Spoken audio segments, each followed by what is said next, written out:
এমন একটা দিন দেখতে হবে কখনো কল্পনাও করেনি রাজ। চোখ দিয়ে যেন অঝোর ধারায় ঝরছে নোনা জল। মনে হচ্ছে এসব দেখার আগে ওর দু চোখ অন্ধ হয়ে কেন গেল না। রাস্তা দিয়ে হাঁটছে আর নীরবে কেঁদেই চলেছে। ছেলেদের নাকি কান্না করতে নেই, কিন্তু কি আর করা, ছেলেরা যখন খুব বেশি পরিমাণ কষ্ট পায় ঠিক তখনই তাদের চোখ দিয়ে পানি বের হয়। এখন হয়তো আপনাদের মনে একটাই প্রশ্ন, রাজ হঠাৎ কি এমন দেখলো যার জন্য এত পরিমাণে কষ্ট পাচ্ছে?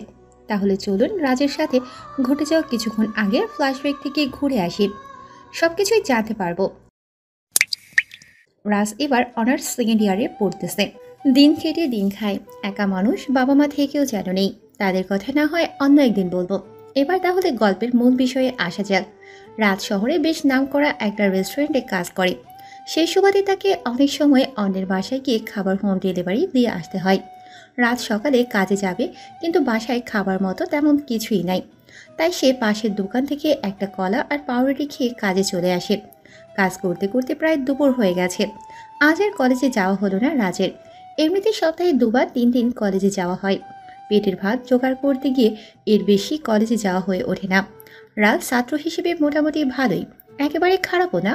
তাই খুব একটা কলেজে না গেলেও তেমন সমস্যার সম্মুখীন হতে হয় না। দুপুরে খাবার খেয়ে রাজ মালিকের সাথে কথা বলতেছে। আচ্ছা স্যার, আমরা যদি এই রেস্টুরেন্টের পাশাপাশি কোনো আরেকটা রেস্টুরেন্ট খুলি তাহলে কেমন হবে? সেটা ভালো থেকে খারাপ হবে না, তবে আমি এখানে নতুন করে টাকা কেন নষ্ট করব নতুন করে আর একটা রেস্টুরেন্ট খুলে, যেখানে আমার তো আরো কয়েকটা রেস্টুরেন্টে দেশের ভিন্ন ভিন্ন জায়গায় আছে। আরে স্যার, আপনি তো আমার কথা বুঝতেই পারেননি। আমি তো অন্য কোথাও রেস্টুরেন্ট খোলার কথা বলতেছি, যেমন ধরেন কোনো কলেজ বা ভার্সিটির পাশে। তুমি তো একদম সঠিক কথা মনে করেছো। এই জন্য তো বলি তুমি আমার কর্মচারী থেকে বন্ধু বেশি। স্যার দয়া করে এইভাবে বলবেন না। আমি আপনার নুন খাই, এটুকু তো করতেই পারি। আর তাছাড়া আপনি অধিক পরিমাণে কর্মস্থলের সৃষ্টি করলেও সেটা আমাদের জন্যই তো কল্যাণকর। এটা অবশ্য মন্দ বলনি, আমিও চাই তোমাদের জন্য কিছু করতে। মনে রেখো, এই রেস্টুরেন্টটা হয়তো আমি টাকা দিয়ে দাঁড় করিয়েছি, তবে এটাকে ছোট থেকে বড় করেছো তোমরা, সাধারণ কর্মচারীরা। এটা তো আমাদের দায়িত্ব, আমরা যেখানে কাজ করি সেটাকে বড় করা তো আমাদের কর্তব্যের মাঝেই পড়ে। আচ্ছা রাজ, তুমি যেই কথাটা বললা সেটার জন্য আমার একটা জায়গার কথা মনে পড়ছে। সেখানে রেস্টুরেন্ট খুললে মন্দ হবে না। স্যার আমি জানি আপনি সবসময় পারফেক্টকেই বেছে নেবেন, তা বলেন দেখি আপনি কোথা থেকে শুরু করতে চাচ্ছেন নতুন ব্যবসা? ওই যে তোমাদের ভার্সিটির পাশে আমার একটা খালি জমি পড়ে আছে না, ওখানেই শুরু করতে চাচ্ছি তাহলে। স্যার এটা তো অনেক ভালো হবে, আপনি যত দ্রুত সম্ভব কাজ শুরু করে দিন। কথায় তো আছে, শুভ কাজ যত তাড়াতাড়ি সম্ভব শুরু করাই মঙ্গল। এভাবে ওদের মাঝে আরো অনেক কথা হলো। ওদের কথা বলার মাঝেই একটা অনলাইন খাবার অর্ডারের জন্য কল এলো। মালিক সেই লোকের সাথে কথা বলা শেষ করে রাজকে উদ্দেশ্য করে বলে, রাজ, আমরা এ নিয়ে পরে কথা বলবো নি, তুমি বরং এই অর্ডারটা ডেলিভারি দিয়ে এসো। ঠিক আছে স্যার, আমি এক্ষুনি যাচ্ছি। আসসালামু আলাইকুম স্যার। ওয়ালাইকুম সালাম। রাজ, সাবধানে যেও কিন্তু। আপনিও সাবধানে থাকিয়েন। রাজ উপরের কথাগুলো বলে চলে আসে। বড়লোকের ছেলে পেলে বলে কথা, কিছুই নিজের হাতে কিনে খাবে না, সব কিছুই যেন হাতের মুঠোয় পেতে যায়। কি যুগ এলো রে ভাই, এখন ঘরে বসে সব কিছু পাওয়া যায়। আপনাদের সাথে বক বক করতে করতে রাজ খাবারগুলো নিয়ে বেরিয়ে পড়ে। ও, আপনাদের তো বলাই হয়নি, রাজের একটা সাইকেল আছে, সেটাকে সাথে নিয়েই এখানে সেখানে খাবার ডেলিভারি দিতে হয়। অনেক কষ্টের পরে সেই অ্যাড্রেস অনুযায়ী ঠিকানায় এসে কলিং বেল বাজায় রাজ। কিছুক্ষণ পর একটা ছেলে এসে দরজা খুলে দিল। রাজ খাবারের প্যাকেটটা তার দিকে দিয়ে বলে, স্যার এ নিন আপনার পার্সেল। ধন্যবাদ। আরে নাও, তোমার বিলের ১৬০০ প্লাস ৪০০, ২,০০০ টাকা। এখানে বেশি করে দেওয়া আছে, বাকিটা তুমি রেখে দাও, এটা আমার তরফ থেকে টিক্স। আসলে হয়েছে কি, আজকে আমি অনেক খুশি। ধন্যবাদ স্যার। রাজ আমনের সাথে কথা বলতেছে। ঠিক এমন সময় একটা মেয়ের গলার আওয়াজ ভেসে আসে রাজের কানে। মেয়েটা বেশ আদরে সুরেই বলে ওঠে, কি হলো বাবু, তোমার এতক্ষণ লাগছে কেন? আমার যা তর সইছে না, তাড়াতাড়ি আসো বাবু। এই তো বাবু আসছে, একটু সবুর করো। রাজ যেন মেয়েটার গলার আওয়াজ শুনে আকাশ থেকে পড়ে, কারণ মেয়েটার গলার স্বর হুবহু ওর গার্লফ্রেন্ডের মতো। আপনারা হয়তো ভাবতেছেন ওর মতো ছেলের আবার গার্লফ্রেন্ড এলো কোথা থেকে, তাই না? আসলে মামা, রাজ যখন ইন্টার 2য় বর্ষে পড়ে তখন বিধাতা ওর একটা হিদলে করে দেয়। মানে একটা সুন্দর কিউট মেয়ে নিজে থেকে ওকে প্রপোজ করে। রাজ যদিও প্রথমে তাকে না করে দেয়, তবে পরবর্তীতে তার জোড়াজোড়িতে হ্যাঁ বলতে হয়। তাদের সম্পর্কের মোটামুটি 1.5 বছর হতে চলল। রাজ ভেবে পাচ্ছে না রিমির গলার আওয়াজ কেন ওই ছেলেটার রুম থেকে পাচ্ছে। তাই রাজ একটু কৌতূহল নিয়ে দেখার জন্য দরজায় উকি দেয়, আর মেয়েটাকে দেখে অবাকের অন্তিম পর্যায়ে চলে আসে। কারণ মেয়েটা অন্য কেউ না, বরং মেয়েটা ছিল রিমি। কিন্তু তার কাপড়ের অবস্থা দেখে রাজ যেন আকাশ থেকে মাটিতে পড়ল। রাজের চারিপাশ যেন ভন ভন করে ঘুরছে। রিমির শরীর অর্ধনগ্ন অবস্থায় রয়েছে।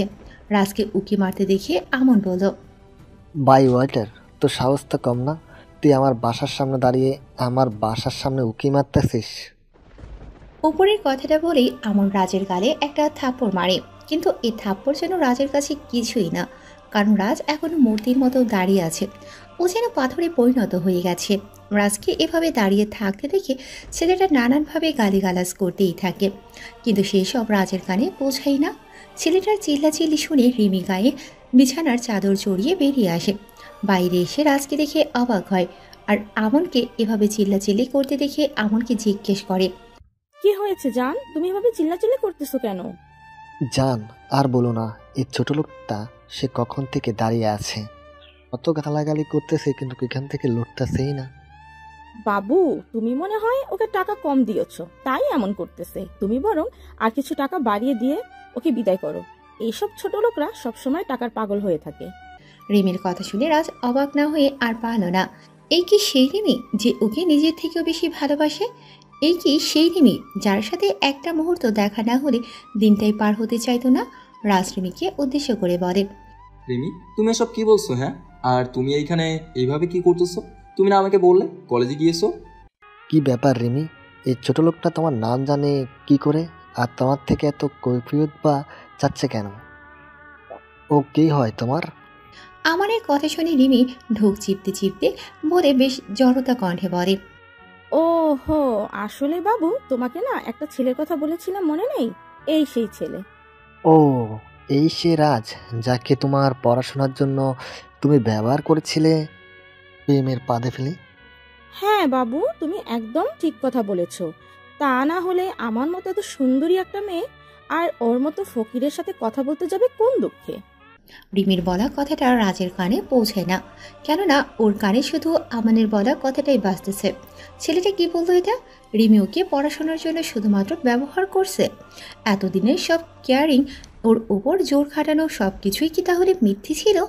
রাজের ভাবনায় ছেদ ঘটিয়ে রিমি বলে, তা নয়তো কি বাবু, তুমি বলো, আমার মতো ধনীর দুলারির সাথে ওর মতো লো ক্লাস গরিবের ভালোবাসা কি হয়? নেহা তো পড়াশোনায় ভালো, তাই তো এমন করেছি।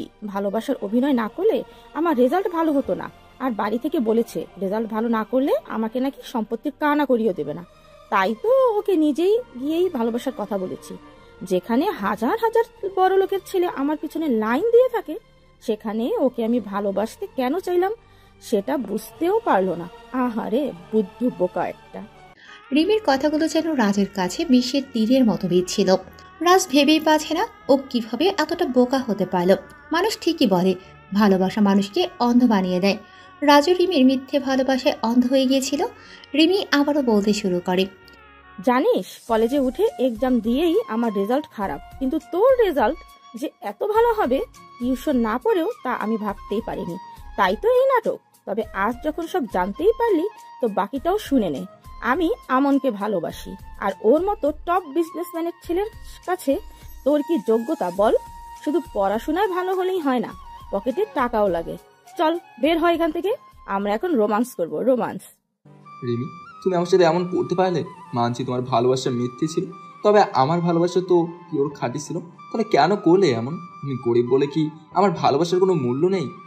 রাজের বলা কথাটা মুখ থেকে বুলি হয়ে বের হতেই রিমি রাজের গালে কষে একটা থাপ্পড় দিয়ে জোর গলায় বলে, ওই ফকিরের বাচ্চা, তোর খাঁটি ভালোবাসা ধুয়ে ধুয়ে আমি কি পানি খামো? জানিস না, আবেগ দিয়ে নয় বিবেক দিয়ে জীবন চলে। রিমি, তুমি আজকে টাকার মোহে পড়ে আমার ভালোবাসাকে এভাবে আবেগ দেখে নষ্ট করে দিলে। কিন্তু মনে রেখো, একদিন এই গরিব ছেলের ভালোবাসা পাওয়ার জন্য ছটফট করবে। রাজের বলা কথাটা শুনেই রিমি ও অমন অট্টহাসিতে মেতে ওঠে আর বলে, আমন, শুনেছো এই ফকিরের বাচ্চা কি বলে? এটা নাকি ওর ভালোবাসা পাবার জন্য ছটফট করব। বাবু তুমি এসবে কান দিও না তো, জানো না পাগলরা সবসময় বক বক বেশি করে। ঠিকই বলেছ। এই ফকিরের বাচ্চা, এখান থেকে যা, না হয় গালের নকশা বদলে দিমু কইলাম। রিমির বলা কথার জবাব না দিয়ে গালে হাত দিয়ে বের হয়ে যায় রাজ। হয়তো তার ইট মারার জবাব রাজ পাথর দিয়ে দিতে পারত, তবে রাজ সেটা করেনি, কেননা সময় ওকে ওর পাওনা জবাব বুঝিয়ে দেবে। এ ছিল ফ্ল্যাশব্যাক। রাজ রাস্তা দিয়ে হাঁটছে, চোখে মুখে ক্লান্তির ছাপ স্পষ্ট ভেসে উঠেছে। খাওয়া দাওয়া হয়নি বলে শরীরটা বেশ ক্লান্ত দেখাই যাচ্ছে। রাজ রাস্তার পাশে একটা বসার জায়গায় গিয়ে হেলান দিয়ে বসে পড়ে। এই জায়গায় সচরাচর লোকজন খুব কম চলাচল করে, তাই চোখ বন্ধ করে হেলান দিয়ে বসে রয় আকাশবাণী মুখ করে। চোখ দিয়ে অনবরত পানি তো পড়েই যাচ্ছে। রাজ কিছুক্ষণ পর হঠাৎ ঘাড়ে কারো হাতের নরম স্পর্শে চমকে ওঠে। চোখ খুলে তাকিয়ে দেখে এটা ওর কলেজের বান্ধবী সোনিয়া। মেয়েটাও ওর মতোই গরিব বস্তিতে থাকে আর টিউশন পড়িয়ে নিজের পড়াশোনার খরচ চালায়। মেয়েটার চোখেও বেশি পানি জমেছে, বোঝাই যাচ্ছে। রাজ সোনিয়ার চোখের পানি মুছে দিয়ে বলে, আরে সোনিয়া, তুই এখানে? আর তোর চোখে পানি কেন? সেটা না হয় পরে বলি, আগে তুই এটা বল, এখানে এভাবে মন খারাপ করে বসে আছিস কেন? কান্না করে তো চোখের জলে নদী বানিয়ে ফেলেছিস। কি হয়েছে তোর, বল আমাকে। না রে, কিছু হয়নি, এমনি শরীর খারাপ লাগতেছে তাই এখানে বসলাম। তা তুই এই সময় এখানে কি করতেছিস বললি না তো? আসলে আমি পাশে টিউশনি করাই, তো সেখান থেকে টিউশনি পড়িয়েই বাড়ি যাচ্ছিলাম। সেই সুবাদে দেখি তুই এখানে এভাবে মন মরা হয়ে বসে আছিস আর কান্না করতেছিস, তাই তোর কাছে চলে আসলাম। এখন সত্যি করে বল, কি এমন হয়েছে যে কান্নাকাটি শুরু করে দিয়েছিস? পরে শুনিস, আজকে বাদ দিয়ে চল বাড়ি যাই। আজকে আর কাজে যাব না, শরীর খুব খারাপ লাগতেছে, এমনিতেই মনটা বেশি একটা ভালো না। আচ্ছা চল, তবে সামনে ফুচকার দোকান আছে, ওইখানে গিয়ে ফুচকা খাই, তোরও মন ভালো হয়ে যাবে আর আমার তো চাঙ্গা হয়ে উঠবে। আচ্ছা চল, তুই আর ভালো হলি না, দুঃখের মাঝেও হাসিয়ে ছড়াস। উপরের কথাগুলো বলে দুজনেই চলে আসে সামনের ফুচকার দোকানে। ফুচকাওয়ালা মামা সুন্দর করে সব ফুচকা সাজিয়ে রেখেছে। রাজ সোনিয়াকে বলে, বান্ধবী, এই মামা যত সুন্দর করে ফুচকা সাজিয়ে রেখেছে সেটা দেখেই তো আমার মন ভরে গেছে। এখন চল, খেয়ে কি হবে? মন না হয় ভরেছে, পেট তো আর ভরেনি। তাহলে চল খেয়েই এখান থেকে যাই। এই মামা, আমাদের 2 প্লেট ফুচকা দিন তো। 2 প্লেট কেন? তুই তো জানিস আমি ফুচকা খুব একটা পছন্দ করি না। পছন্দ করিস না তো কি হয়েছে, আজকে আমার জন্য না হয় নিজের অপছন্দের জিনিসটা পছন্দের মনে করে খেয়ে নে। এমনভাবে বলতেছিস যেন তুই আমার বান্ধবী না, ঘরের বউ। রাজের কথা শুনে সোনিয়া ঠোঁটের কোণে হাসিয়ে নিয়ে মনে মনে ভাবে, তোর বউ হতে তো আমি এক পায়ে খাড়া, তুই তো বুঝিস না সেটা। সোনিয়াকে এভাবে আনমনা হয়ে কিছু একটা ভাবতে দেখে রাজ ধাক্কা দিয়ে বলে, কিরে, কোথার হয়ে গেলি? মনে হচ্ছে ক্লাসের পড়া এখনই রিভাইজ দিচ্ছিস। তুইও না সব সময় মজা করিস। আচ্ছা এখন তাহলে ফুচকা খেয়ে নে, কেমন? তারপরে দুজনে ফুচকা খেতে শুরু করে। রাজ সোনিয়ার সাথে হাসি ঠাট্টা করতে করতে রিমির কথা ভুলেই গেছে বলা চলে। রাজ একটা ফুচকা নিয়ে সোনিয়াকে খাইয়ে দিতে যাবে, এমন সময় পাশে একটা গাড়ি এসে খুব জোরে ব্রেক করে। রাজ মাথাটা ঘুরিয়ে দেখে রিমি আর আমন বসে আছে। ওদের ফুচকা খেতে দেখে রিমি বলে, একদম ঠিক জনের সাথে ফুচকা খাচ্ছিস তুই। এ যেন ফকির ফকিরনির জোরি, তোর সাথে এই গরিব মেয়েকেই মানায়। আর হ্যাঁ, নেক্সট টাইম আমার আশেপাশেও ঘেসবি না। তোর গা থেকে এত দুর্গন্ধ আসে যেটা 1000 টাকার পারফিউম মারলেও নাকের কোণে থেকেই যায়। এই যে ম্যাডাম, কথাবার্তা যাই বলেন একটু ভেবেচিন্তে বলিয়েন, এখানে রাজ আমার বন্ধু। তোর মতো ফকিরনির সাথে কথা বলতে আমার আবার ভাবা লাগবে নাকি? আর কি বললি, ও তোর বন্ধু? আরে রাস্তায় বন্ধু তো কি হয়েছে, খাটে উঠলেই তো ভাতার। রিমির কথা শুনে রাজের মাথায় যেন রক্ত উঠে যায়। রাজের এমন রাগ দেখে সোনিয়া হাত ধরে রাখে শক্ত করে, যেটা দেখে রিমি আবারও বলে, আহারে বেচারা আমার সাথে আইছিল প্রেম করতে। আরে জান, প্রেম করতে আসবে না কেন জান? তোমার যে রূপ, সাথে তো বাবার টাকা আছে, একবার বিয়ে করলে পায়ের উপর পা তুলে খেতে পারতো। যা বলেছো, গরিবের তো আবার লোভের কোনো কমতি নেই। আচ্ছা জান, চলো তো। উপরের কথাগুলো বলে রিমি আর আমন চলে যায়। এইদিকে রাজ নীরবে কান্না করতেছে। কলেজ গেলে যেই মেয়ে সব সময় ওর পাশে থাকে, আজ সেই মেয়ে বলছে তার আশেপাশে না থাকতে, কারণ ওর গা দিয়ে নাকি দুর্গন্ধ আসে। রাজকে কান্না করতে দেখে এবং রিমির কথাগুলো শুনে সোনিয়া বুঝতে পারে তাই সে সোনিয়া রাজকে সান্ত্বনা দিয়ে বলে, আমি আগে থেকেই জানতাম রিমি তোকে ভালোবাসে না, হয়তো ওর প্রয়োজনে তোকে কোনোভাবে ব্যবহার করেছে। কারণ বড় লোকরাই হয় এইরকম, গরিবদের শুধুমাত্র ব্যবহার করতে জানে। আমি বলি কি, তুই এটা একটা দুঃস্বপ্ন ভেবে ভুলে যা, এটাই তোর জন্য ভালো হবে। ঠিকই বলেছিস। ও জানে না ও কি জিনিস হারিয়ে ফেললো ওর জীবন থেকে। আচ্ছা, এসব বিষয় বাদ দিয়ে চল এখন যাওয়া যাক। তাই চল। এরপর আর কোনো কথা না বলে সেখান থেকে সোজা চলে আসে দুজনের গন্তব্যে। রাজের আর আজকে কাজে ফেরা হলো না, তাই কি আর করা, বেচারা রাজ রুমে এসে মন খারাপ করে বসে বসে রিমির সাথে কাটানো মুহূর্তগুলোর কথা ভাবতে থাকে। হঠাৎ রাজের মনে পড়ে ও তো বাড়ি থেকে চলে এসেছে প্রায় 1 বছর পার হয়ে গেছে। রাজের চেয়ে ওর বাবা মাকে দেখতে খুব ইচ্ছে করতেছে, কিন্তু তাদের উপরে এতটাই রাগ জমিয়ে আছে যে ইচ্ছে করলেও এখন দেখা করা যাবে না। রাজ এইসব বিষয় চিন্তা করতে করতে রাতের খাবার না খেয়ে ঘুমের রাজ্যে হারিয়ে যায়। সকালে ঘুম থেকে উঠে হালকা নাস্তা করে কলেজের উদ্দেশ্যে রওনা হয়। যদিও কলেজ বাসা থেকে মোটামুটি বেশ খানিকটাই দূরে, তবুও পায়ে হেঁটেই যাওয়া আসা করে, কেননা রিক্সা করে গেলে 20 টাকা ভাড়া নেবে, হেঁটে গিয়ে 20 টাকা বাঁচিয়ে সেটা পরবর্তীতে খেতে পারবে। রাজ বেশ কিছুক্ষণ হাঁটার পরে কলেজে পৌঁছে যায়। কলেজে এসে বকুল গাছটার নিচে চোখ পড়তে রাজ দেখতে পায় আমান আর রিমি গাছের নিচে বসে গল্প করতেছে। রাজকে দেখতে পেয়ে রিমি কাছে এসে বলে, কি রে ছোট লোকের বাচ্চা, কালকে এত কিছু হবার পরেও তুই আজ কলেজে আসলি? তোকে না বলেছিলাম আমার আশেপাশে না আসতে, তারপরও কেন এসেছিস? আমি তো তোমার কাছে আসিনি, তুমি নিজেই বরং আমার কাছে এসে কথা বলতেছো। এটা কলেজ আর আমি এই কলেজের ছাত্র, তাই কলেজে তো আমাকে আসতে হবেই। কথা শুনে মনে হচ্ছে এই কলেজটা তোর জন্য তোর বাপে প্রতিষ্ঠা করে রাখছে। হ্যাঁ, এই কলেজটা আমার বাবা আমার জন্য প্রতিষ্ঠা করে রাখছে, তাতে তোমার কোনো সমস্যা? রাজের কথা শুনে রিমি কিছু বলতে যাবে, তার আগেই আমান এসে রাজের গালে ঠাস করে একটা থাপ্পড় বসিয়ে দিয়ে বেশ রাগী কণ্ঠে বলতে শুরু করে, শালা ছোট লোকের বাচ্চা, খুব মুখে বলি পড়ছে দেখছি। মুখে মুখে তর্ক করছিস, তুই জানিস এর পরিণাম কি হতে পারে? আর যাই হোক, খারাপের থেকে বেশি কিছু তো আর হবে না। বেশি জোর বাপের পাওয়ার দেখিয়ে আমাকে এই কলেজের বাইরে বের করবেন? রাজের কথা শুনে আমন তো আরও খেপে যায়। এদিকে ওদের এমন তর্ক বিতর্কের মধ্যে অনেক ছাত্রছাত্রী সেখানে চলে আসে। রাজ নিজের সম্মানের কথা চিন্তা করে সেখানে আর এক মুহূর্ত দেরি না করে ক্লাসের দিকে চলে আসে, কেননা গরিবের ছেলে হয়ে ধনীর ছেলের সাথে বেশি তর্কে জড়ালে উল্টো নিজেকে বিপদে পড়তে হবে, কারণ কলেজের শিক্ষক শিক্ষিকারাও তাদের পক্ষেই কথা বলবে। মাঝখান থেকে বিনা অপরাধে কলেজ থেকে বের করে দেবে তাকে, তার থেকে বরং হার মেনে নেওয়াটাই বেটার। রাজ ক্লাসের একদম পিছনের বেঞ্চে গিয়ে বসে। আজ সোনিয়াও কলেজে আসেনি, মেয়েটার জন্য বেশ চিন্তা হচ্ছে রাজের, কেননা সোনিয়া কোনোদিন ক্লাস ফাঁকি দেয় না। তাই রাজ কোনোরকম ক্লাস শেষ করে সোনিয়া যে বস্তিতে থাকে সেখানে যাবার জন্য হাঁটা ধরে। কিছুক্ষণের মধ্যে সেখানে চলেও আসে। এর আগেও একবার এসেছিল, তাই ঘরটা চিনতে কোনো অসুবিধা হলো না। দরজায় টোকা দিতে সোনিয়া এসে দরজা খুলে দিল। চোখগুলো পুরো লাল হয়ে আছে, দেখে মনে হচ্ছে সারা রাত কান্না করেছে। সোনিয়ার এমন অবস্থা দেখে রাজ জিজ্ঞেস করে, কিরে সোনিয়া, তোর কি হয়েছে? কলেজে যাসনি, আবার চোখ মুখ ফুলে আছে? রাজের কথার কোনো জবাব না দিয়ে সোনিয়া সোজা রাজের বুকে ঝাঁপড়ে পড়ে, কান্না করতে শুরু করে। সোনিয়াকে এমন করতে দেখে রাজ আবারও বলে, কি হয়েছে বলবি তো নাকি? আর কান্নাই বা করছিস কেন? কি হয়েছে বল আমাকে। রাজের কথা শুনে সোনিয়া কান্না থামিয়ে ফোপাতে ফোপাতে বলে, আমার ভাইয়ের শরীর খুব খারাপ, হাতে কোনো টাকা নেই যে ওকে নিয়ে হাসপাতালে যাব। সোনিয়ার কথা শুনে রাজ খুব অবাক হয়, আর অবাক হবেই না কেন, টাকা নেই দেখে কি ভাইকে অসুস্থ অবস্থায় বিছানায় ফেলে রাখবে? রাজ একটু অবাক হয়ে জিজ্ঞেস করে, কি বলিস? তোর ভাই অসুস্থ আর আমি জানি না?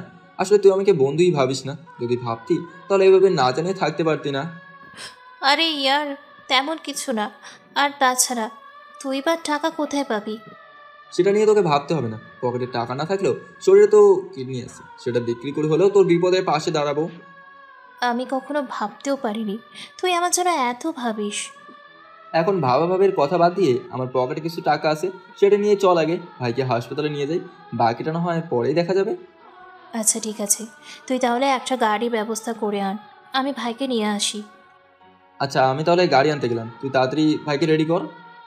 উপরের কথাটা বলে রাজ গাড়ি ভাড়া করার জন্য চলে যায়। কিছু সময় পরে একটা গাড়ি নিয়ে আসে। সোনিয়া ওর ভাইকে নিয়ে আগে থেকেই বাইরে দাঁড়িয়েছিল, তাই আর দেরি করতে হলো না। ওরা গাড়ি নিয়ে সোজা হাসপাতালে চলে আসে।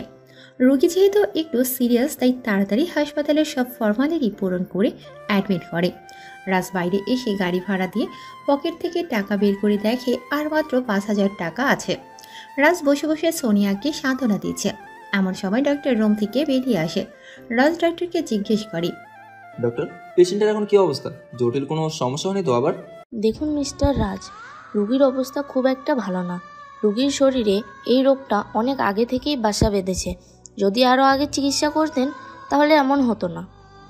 দয়া করে কি হয়েছে আপনি একটু খুলে বলেন। আমি আবার এভাবে বলা কথার কোনো আগামাথা বুঝি না। আসলে রোগীর শরীরে ব্রেন টিউমার বাসা বেঁধেছে। ধীরে ধীরে টিউমারটা বড় আকারে পরিণত হয়েছে। এখন সেটা অপারেশন না করলে পরবর্তীতে রোগীকে বাঁচানো সম্ভব হবে না। আর তাছাড়া এই অপারেশন করতে টাকা পয়সাও ভালোই খরচ হবে। ডাক্তার স্যার, অনেক টাকা বলতে কত টাকা বোঝাতে চাইছেন? একটু খুলে বলেন তো। তাও ধরেন কম করে হলেও 4 থেকে 5 লাখ টাকার মতো তো লাগবেই।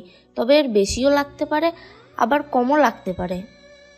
এই রোগগুলাও কেমন, বড়লোকের না হয়ে গরিবদের শরীরেই বাসা বেঁধে বসে থাকে, যাদের না আছে ভালো মন্দ খাওয়ার টাকা আর না আছে ভালো চিকিৎসা করানোর টাকা। দেখুন মিস্টার রাজ, রোগ কখনো ধনী গরিব দেখে হয় না। সে শুধু বোঝে তাকে এই শরীরে বাসা বাঁধতে হবে। সে টাকার অভাবে ওষুধ খেতে পারবে কি পারবে না সেটা দেখার সময় তার কাছে নেই।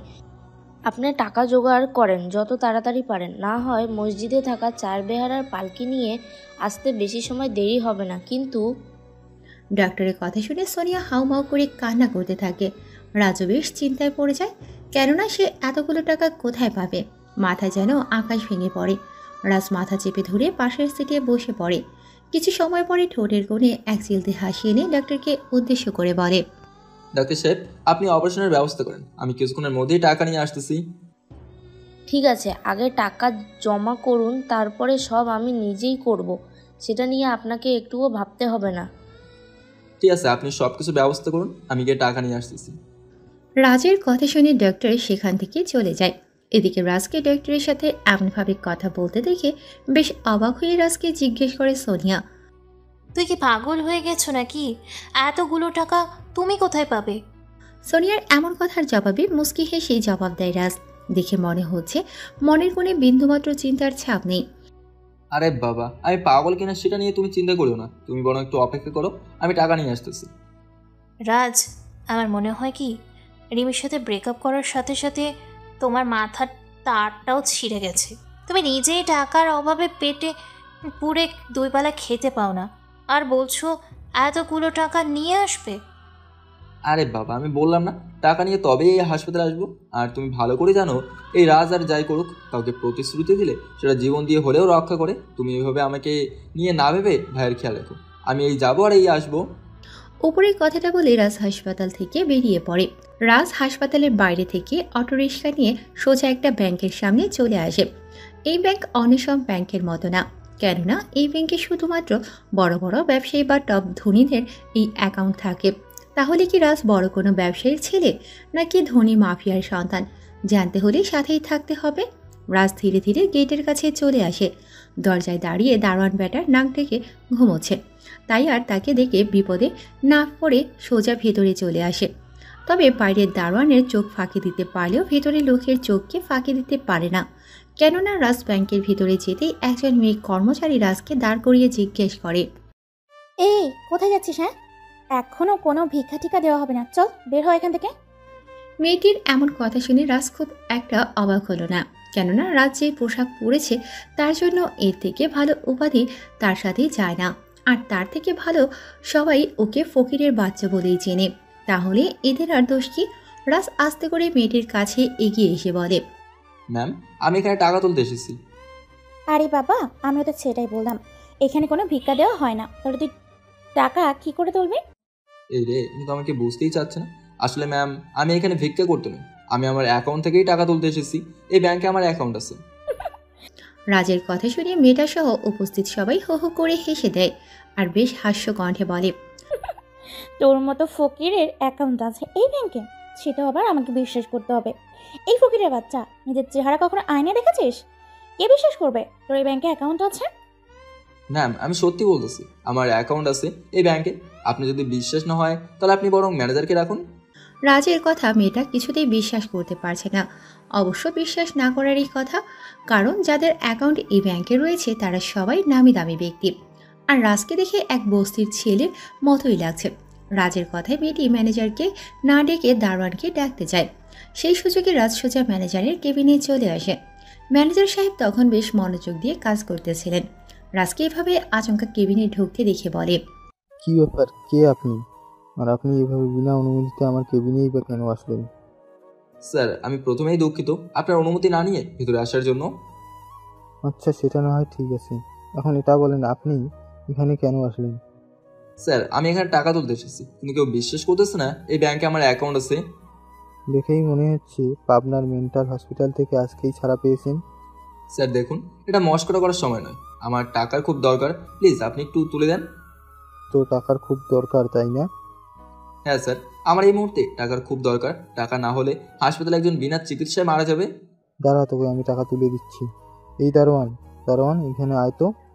ম্যানেজারকে এভাবে দারোয়ানকে ডাকতে দেখে রাজ আবারও বেশ অনুরোধের সুরে বলে, স্যার, আমি সত্যি বলতেছি এই ব্যাংকে আমার অ্যাকাউন্ট আছে। আপনার বিশ্বাস না হলে আপনি চেক করে দেখুন। রাজের কথা শুনে ম্যানেজারের মনটা একটু নরম হয় আর সে রাজকে উদ্দেশ্য করে বলে, আচ্ছা ঠিক আছে, আপনার কার্ড দিন, দেখি চেক করে কি পাওয়া যায়। ম্যানেজারের কথা শুনে রাজ বেশ মলিন কণ্ঠে বলে, স্যার, আমার কাছে তো কোনো কার্ড নেই। কার্ড নেই? তাহলে কিভাবে চেক করব? আপনার অ্যাকাউন্টে আদৌ আছে কি না আপনি কিভাবে বলতেছেন এই ব্যাংকে আপনার অ্যাকাউন্ট আছে? স্যার, আসলেই আমার কাছে কার্ড নেই, তবে আপনি আমার ফিঙ্গারপ্রিন্ট নিয়ে দেখুন, অ্যাকাউন্ট চলে আসবে। রাজের কথা শুনে ম্যানেজার বেশ অবাক হয়ে যায়, কারণ এই ব্যাংকে ফিঙ্গারপ্রিন্টের কথা শুধুমাত্র টপ কয়েকজন বিলিয়নিয়ার জানিয়ে।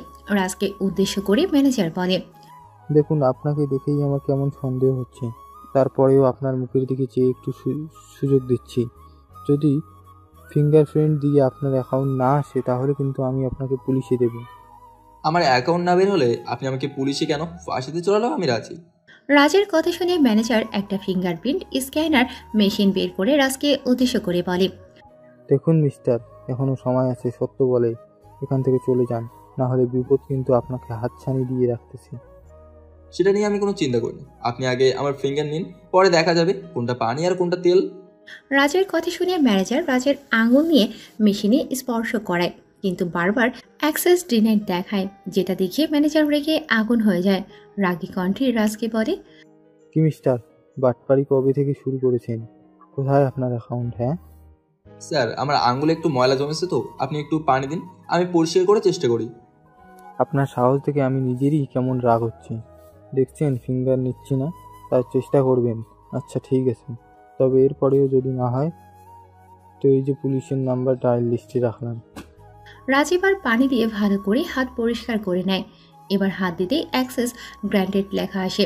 চোখের সামনে অ্যাকাউন্ট ভেসে থাকতে দেখে ম্যানেজার যেন আকাশ থেকে পড়ল এমন অবস্থা। ম্যানেজার বিশ্বাস করতেই পারছে না তার অ্যাকাউন্টে এতগুলো টাকা থাকতে পারে। ম্যানেজার বেশ অবাক হয়ে জিজ্ঞেস করে, স্যার প্লিজ ভালো করে দেখে বলেন, এটাই কি আপনার অ্যাকাউন্ট? মানুষ তো আমি একটাই, তাহলে এই অ্যাকাউন্টটাও আমারই? স্যার আমাকে ক্ষমা করে দিন, আমি আসলে বুঝতে পারিনি যে আপনার অ্যাকাউন্ট রয়েছে, আর যেই অ্যাকাউন্টে এত এত পরিমাণে টাকা থাকতে পারে। ইটস ওকে, এখন আমার অ্যাকাউন্ট দেখে বলুন তো কত টাকা রয়েছে। রাজের কথা শুনে ম্যানেজার কিছুক্ষণ কম্পিউটার দেখে রাজের মুখ প্রাণে তাকিয়ে বলে, স্যার আপনার অ্যাকাউন্টে এখন 70 বিলিয়ন ডলার রয়েছে, যা বাংলাদেশি টাকায় কয়েকশো হাজার কোটি টাকা প্রায়। আচ্ছা, আপনি তাড়াতাড়ি ওখান থেকে 7 লাখ টাকা উঠিয়ে দিন আমাকে। স্যার আপনি একটু অপেক্ষা করুন, আমি নিয়ে আসতেছি। উপরে কথাটা বলে ম্যানেজার অন্য আরেকটা রুমে চলে যায়। সেখান থেকে প্রায় 15 মিনিট পর এসে রাজকে উদ্দেশ্য করে বলে, স্যার এই নিন আপনার 7 লাখ টাকা, আর এই এটিএম কার্ড নেই, আমাদের ব্যাংকের সবথেকে হাইয়েস্ট এটিএম কার্ড। যদিও এটা আপনার অ্যাকাউন্টের ব্যালেন্স অনুযায়ী একদম ন্যূনতম, আপনি প্রয়োজন হলে যে কোনো জায়গা থেকেই টাকা উঠাতে পারবেন। আপনাকে অনেক অনেক ধন্যবাদ হাজার কথা শোনানোর পরেও এমন সম্মান দেখানোর জন্য। আচ্ছা স্যার, আজ তাহলে আমি আসি। ম্যানেজারকে উপরের কথাগুলো বলে রাজ সেখানে আর এক মুহূর্ত দেরি না করে বাইরে দিকে হাঁটা শুরু করে। ম্যানেজার রুম টুপকে বাইরে পা রাখতেই সে মেয়েটি এসে রাজের পথ আটকে দিয়ে বলে, এই তোকে বলছি না এখানে ভিক্ষা দেওয়া হয় না, তারপরেও তুই ভিতরে কিভাবে গেলি? আর তোর হাতেই ব্যাংকের সব থেকে দামি কার্ড কি করে আসলো? নিশ্চয়ই চুরি করেছিস। এই গার্ড গার্ড। উপরের কথাগুলো বলেই মেয়েটি চিল্লাচিল্লি শুরু করে দিল। রাজের কোনো কথা না শুনেই মেয়েটির এমন চিল্লাচিল্লি শুনে কয়েকজন সিকিউরিটি গার্ড ছুটে আসে আর ওই মেয়েটিকে উদ্দেশ্য করে বলে, ম্যাম বলুন কি হয়েছে, আর এই ছোট লোক এখানে কি করছে? এর পোশাক দেখে তো মনে হচ্ছে না এই ব্যাংকের অ্যাকাউন্ট আছে। এর ভিতরে আসলো কি করে? পড়ে পড়ে ঘুমালেই তো যে কেউ ব্যাংকের ভেতর চলে আসবে। এখন এত কথা না বলে ওকে মেরে ওর হাত থেকে ওই কার্ডটা নাও আর পুলিশকে খবর দাও। পুলিশ এসে একে নিয়ে যাক। নিশ্চয়ই ম্যানেজারের চোখকে ফাঁকি দিয়ে কার্ড চুরি করে নিয়ে আসছে। মেয়েটার কথা শুনে গার্ডগুলো রাজকে মারতে আসতে নিলেই রাজ তাদের থামিয়ে বলে, খবরদার কেউ আমার গায়ে হাত তুলবেন না, নাহলে খুব বড় কিছু হয়ে যাবে বলে দিলাম। রাজের এমন হাস্যকর কথা শুনে গার্ডগুলো হাসতে হাসতে বলে, তুই আবার আমাদের কি করবি? পারলে কিছু করে দেখা। উপরের কথাটা বলেই কাঠরা রাজকে মারতে শুরু করে। ইতিমধ্যে ব্যাংকের সকল লোকজন জমা হয়েছে সেখানে। এরকম হট্টগোল শুনে ম্যানেজার ভেতর থেকে বাইরে এলো। ম্যানেজার এসে দেখে যে কিছু গার্ড মিলে একজনকে মারতেছে। ব্যাপারটা কি হচ্ছে দেখতে তিনি আরও সামনে এসে দেখে যে গার্ডগুলো রাজকে মারতেছে। ম্যানেজার তাড়াতাড়ি দৌড়ে এসে গার্ডগুলোকে থামায় আর বলতে শুরু করে, এই তোমরা কি করতেছো? তোমাদের কোনো ধারণা আছে কাকে মারতেছো? এখনই তার কাছে ক্ষমা চাও। সে যদি তোমাদের ক্ষমা না করে তাহলে তোমাদের একটারও চাকরি থাকবে না। ম্যানেজারের কথা শুনে মেয়ে কর্মচারী সহ গার্ডগুলো সবাই অবাক হয়ে ম্যানেজারের দিকে তাকিয়ে আছে। একটা সামান্য গরিব ছেলের জন্য ম্যানেজার তাদের সবাইকে ক্ষমা চাইতে বলতেছে তার কাছে। ব্যাপারটা কারোরই হজম হচ্ছে না। তাই কথাটা ঠিকভাবে শুনেছে কিনা এটা জানার জন্য মেয়েটি ম্যানেজারকে বলল, স্যার আপনি কি এই ছেলেটার কাছে আমাকে ক্ষমা চাইতে বললেন? হ্যাঁ, আমি এই ছেলেটার কাছেই তোমাদের ক্ষমা চাইতে বলছিলাম। যদি ছেলেটা তোমাদের ক্ষমা না করে তাহলে আর কালকে থেকে তোমাদের কারোই অফিসে আসতে হবে না। স্যার কি বলছেন? আপনার মাথা ঠিক আছে? এই ছেলে যার জন্য আপনি এতটা ভয় পেয়ে আছেন, প্লিজ যদি একটু খুলে বলতেন। ম্যানেজার মেয়েটাকে সাইডে নিয়ে গিয়ে বলে কে এই রাজ আর কি তার পরিচয়। মেয়েটি ম্যানেজারের কাছে সব শুনে কিছুক্ষণ পর রাজের কাছে এসে ক্ষমা চাইতে শুরু করে। স্যার প্লিজ আমাকে ক্ষমা করে দিন। আমি আসলে বুঝতে পারিনি আপনাকে। আপনার বেশভূষা দেখে মনে হয়েছিল আপনি ম্যানেজারকে মেরে বা শাসিয়ে কার্ড নিয়ে আসছেন। আমি এর জন্যই এরকম বিহেভ করে ফেলছি। Sorry sir. মেয়েটার কথা শুনে রাজ বুঝতে পারে মেয়েটা যা করেছে তার দিক থেকে সেটা ঠিকই। আর তাছাড়া রাজের মতো গরিব ছেলের এই ব্যাংকে আসা এরকম কার্ড নেওয়া চারটিখানি কথা না। তাই রাজ সবাইকে ক্ষমা করে দিয়ে বলে, ঠিক আছে, আমি আপনাদের সবাইকে মাফ করে দিলাম। তবে হ্যাঁ, আমি কে বা আমার কি পরিচয় তার জন্য আর অন্য কেউ জানতে না পারে, কেননা বাতাসেরও কান পেতে থাকে সত্য জানার জন্য। ওপরের কথাটা বলে রাজ সেখান থেকে হাসপাতালে চলে আসে। ক্যাশ কাউন্টারে টাকা জমা দিয়ে সোনিয়ার কাছে গিয়ে বসে। রাজ সোনিয়ার পাশে বসতেই সোনিয়া রাজকে জড়িয়ে ধরে কান্না করে বলে, রাজ, আমার ভাই বাঁচবে তো? তার কিছু হবে না তো? বলো। আরে পাগলি, এভাবে কান্না না করে কান্না থামো। ভাইয়ের কিছু হবে না, দেখবে ভাই আবার আগের মতো সুস্থ হয়ে আমাদের মাঝে ফিরে আসবে। তোমার কথাই যেন সত্যি হয়। এই পৃথিবীতে ভাইয়া ছাড়া আমার যে আর কেউ নাই। চুপ করো, ভাইয়ের কিছুই হবে না। আমি টাকার ব্যবস্থা করে কাউন্টারে জমা দিয়েছি, কিছুক্ষণের মধ্যে অপারেশন শুরু হয়ে যাবে। রাজের মুখে টাকা জমা দেওয়ার কথা শুনে সোনিয়া বেশ অবাক হয়ে যায় আর অবাক হয়ে জিজ্ঞেস করে, কি বলতেছো তুমি? এতগুলো টাকা তুমি কোথায় পেলে? সোনিয়ার কথা শুনে রাজ বেশ ভোগান্তিতে পড়ে যায়। কেননা টাকা কিভাবে আসলো সেটা তো তাকে বলা যাবে না। তাই রাজ বুদ্ধি করে বলে, আসলে কিছুদিন আগে আমি একটা লটারির টিকিট কাটছিলাম, তাতেই 5 লক্ষ টাকা পুরস্কার ছিল। সেটা আমি পেয়ে ব্যাংক অ্যাকাউন্টে রেখেছিলাম, ভেবেছিলাম যদি কখনো কাজে লাগানো যায়। আজকে যখন তোমার ভাইয়ের অপারেশনের জন্য টাকা লাগবে শুনি, তখন মনে পড়লো আমার অ্যাকাউন্টে তো টাকা রয়েছে, তাই সেটা নিয়ে আসলাম। তোমাকে যে কি বলে ধন্যবাদ দেব তা বলার ভাষা আমার নেই। আর যদি তুমি না থাকতে তাহলে হয়তো আমি আমার ভাইটাকে বাঁচাতে পারতাম না। চিন্তা করো না, উপরওয়ালার কাছে দোয়া করো তোমার ভাই যেন তাড়াতাড়ি সুস্থ হয়ে ওঠে, সেজন্য আবার আমাদের মাঝে আগের রূপে ফিরে আসে। আল্লাহ যেন আমার ভাইকে আবার আগের মতো আমাদের কাছে ফিরিয়ে দেয়। ওদের কথা বলার মাঝে ডক্টর অপারেশন থিয়েটার থেকে বেরিয়ে আসে। ডক্টরকে দেখে রাজ জিজ্ঞেস করে, ডাক্তার সাহেব, রুগীর এখন কি অবস্থা? রোগী এখন মোটামুটি সুস্থ, তবে তাকে কয়েকদিন হাসপাতালে রাখার পরে ছুটি দেওয়া হবে। ডাক্তার সাহেব, আপনাদেরকে অনেক অনেক ধন্যবাদ। দেখুন মিস্টার রাজ, এটা আমাদের দায়িত্ব। শুক্রিয়া যদি জানাতে হয় তবে আল্লাহর দরবারে জানান, কেননা সে আমাদের মাধ্যমে এই রোগীকে সুস্থ করেছেন। ডক্টর উপরের কথাটা বলে সেখান থেকে চলে যায়। এদিকে ডক্টর চলে যাওয়ার পরে রাজ সোনিয়াকে উদ্দেশ্য করে বলে, সোনিয়া, বলো। ডাক্তার তো বললো তোমার ভাই আগের থেকে এখন ভালো, তাই বলছিলাম কি। বলো, কি বলতে চাও? তুমি তো অনেক সময় হলো কিছু খাওনি, চলো বাইরে থেকে কিছু খেয়ে আসি। না খেয়ে চাঁদের মতো মুখটা মলিন হয়ে আছে। রাজের কথা শুনে সোনিয়া ফিক করে হেসে দিয়ে বলে, তুমিও না সিরিয়াস সময়ও মজা করো। আরে বাবা, এখানে মজা করার কি আছে? যেটা সত্যি আমি তো সেটাই বললাম। হয়েছে, আর বলতে হবে না। আগে ভাইকে দেখবো, তারপরে না হয় খেয়ে আসবো। সে তোমার যা ইচ্ছা। এভাবে ওদের মাঝে আরও কিছু কথা হয়। এর মাঝে সোনিয়ার ভাইকে অপারেশন থিয়েটার থেকে বের করে রুমে শিফট করে। রাজ আর সোনিয়া দুজনেই রুমের ভিতরে প্রবেশ করে। রাজ রোগীর সাথে কথা বলে বাইরে অপেক্ষা করে। সোনিয়াও কিছু সময় পরে চলে আসে। দুজনে একসাথে একটা রেস্টুরেন্টে আসে খাবার খাওয়ার জন্য। ওরা দুজনে একটা টেবিলে গিয়ে বসে।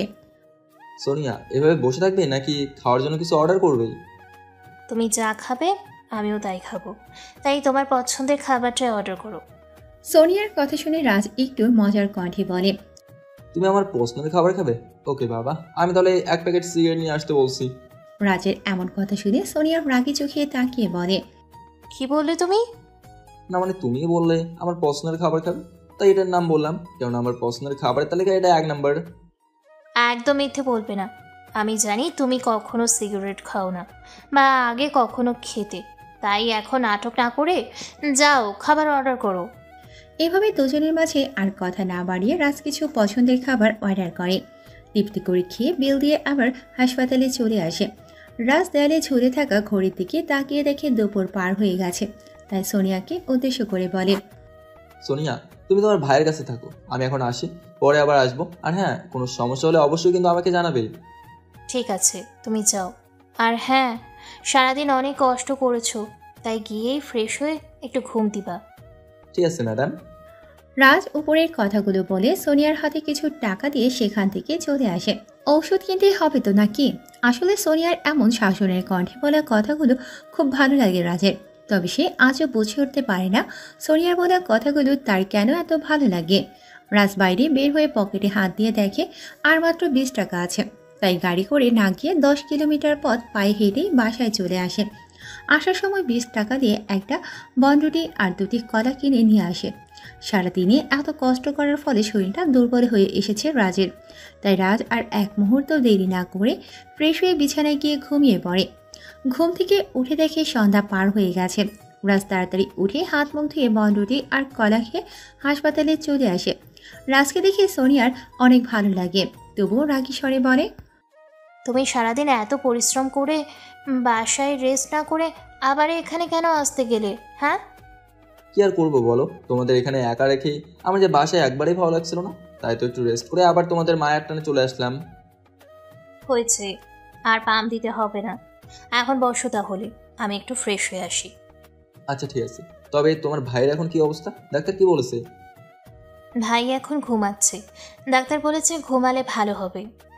ও আচ্ছা, তুমি তাহলে যাও, গিয়ে ফ্রেশ হয়ে আসো। ভাইয়ের চিন্তায় একেবারেই নাজেহাল হয়ে গেছো। একটিমাত্র ভাই আমার, তার অসুস্থতায় চিন্তিত হব না তো কি করব? সোনিয়া ওপরের কথাটা বলে ওয়াশরুমে চলে যায়। এদিকে রাজ রুম থেকে উঠে গিয়ে বাইরে দাঁড়িয়ে পকেটে থাকা ব্যাটন ফোনটা বের করে কার সাথে একটু কথা বলে, আবার ভেতরে চলে আসে। এভাবেই দেখতে দেখতে পার হয়ে যায় 3টে দিন।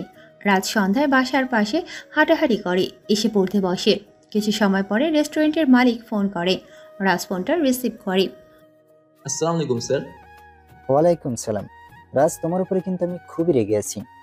কেন ভাই, আপনি হঠাৎ আমার উপরে কেন রেগে আছেন? কেন রেগে আছি সেটা কিন্তু আমার থেকে তুমিই ভালো জানো। আসলে ভাই, আমার এক বান্ধবীর ভাইকে নিয়ে হাসপাতালে দৌড়াদৌড়ি করতে গিয়ে কাজে যোগদান করতে পারেনি। তোমার সমস্যা সেটা তুমি আমাকে জানাতে। আমি তো বলেছি তোমাকে আমার কর্মচারী না ভেবে আমি সব সময় আমার বন্ধু ভাবি। সেটা আমি জানি, আসলে চিন্তায় আমার মাথায় কাজ করছিল না, সেই জন্য আমি দুঃখিত। এখন বলেন, নেপাল থেকে ফিরবেন কবে?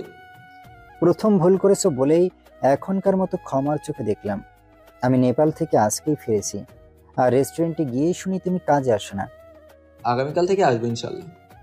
ওকে, আমি তাহলে চিন্তামুক্ত হলাম। ভালো থেকো, বাই। আর কালকে কাজে না আসলে কিন্তু আমি বাসায় গিয়ে তুলে নিয়ে আসবো।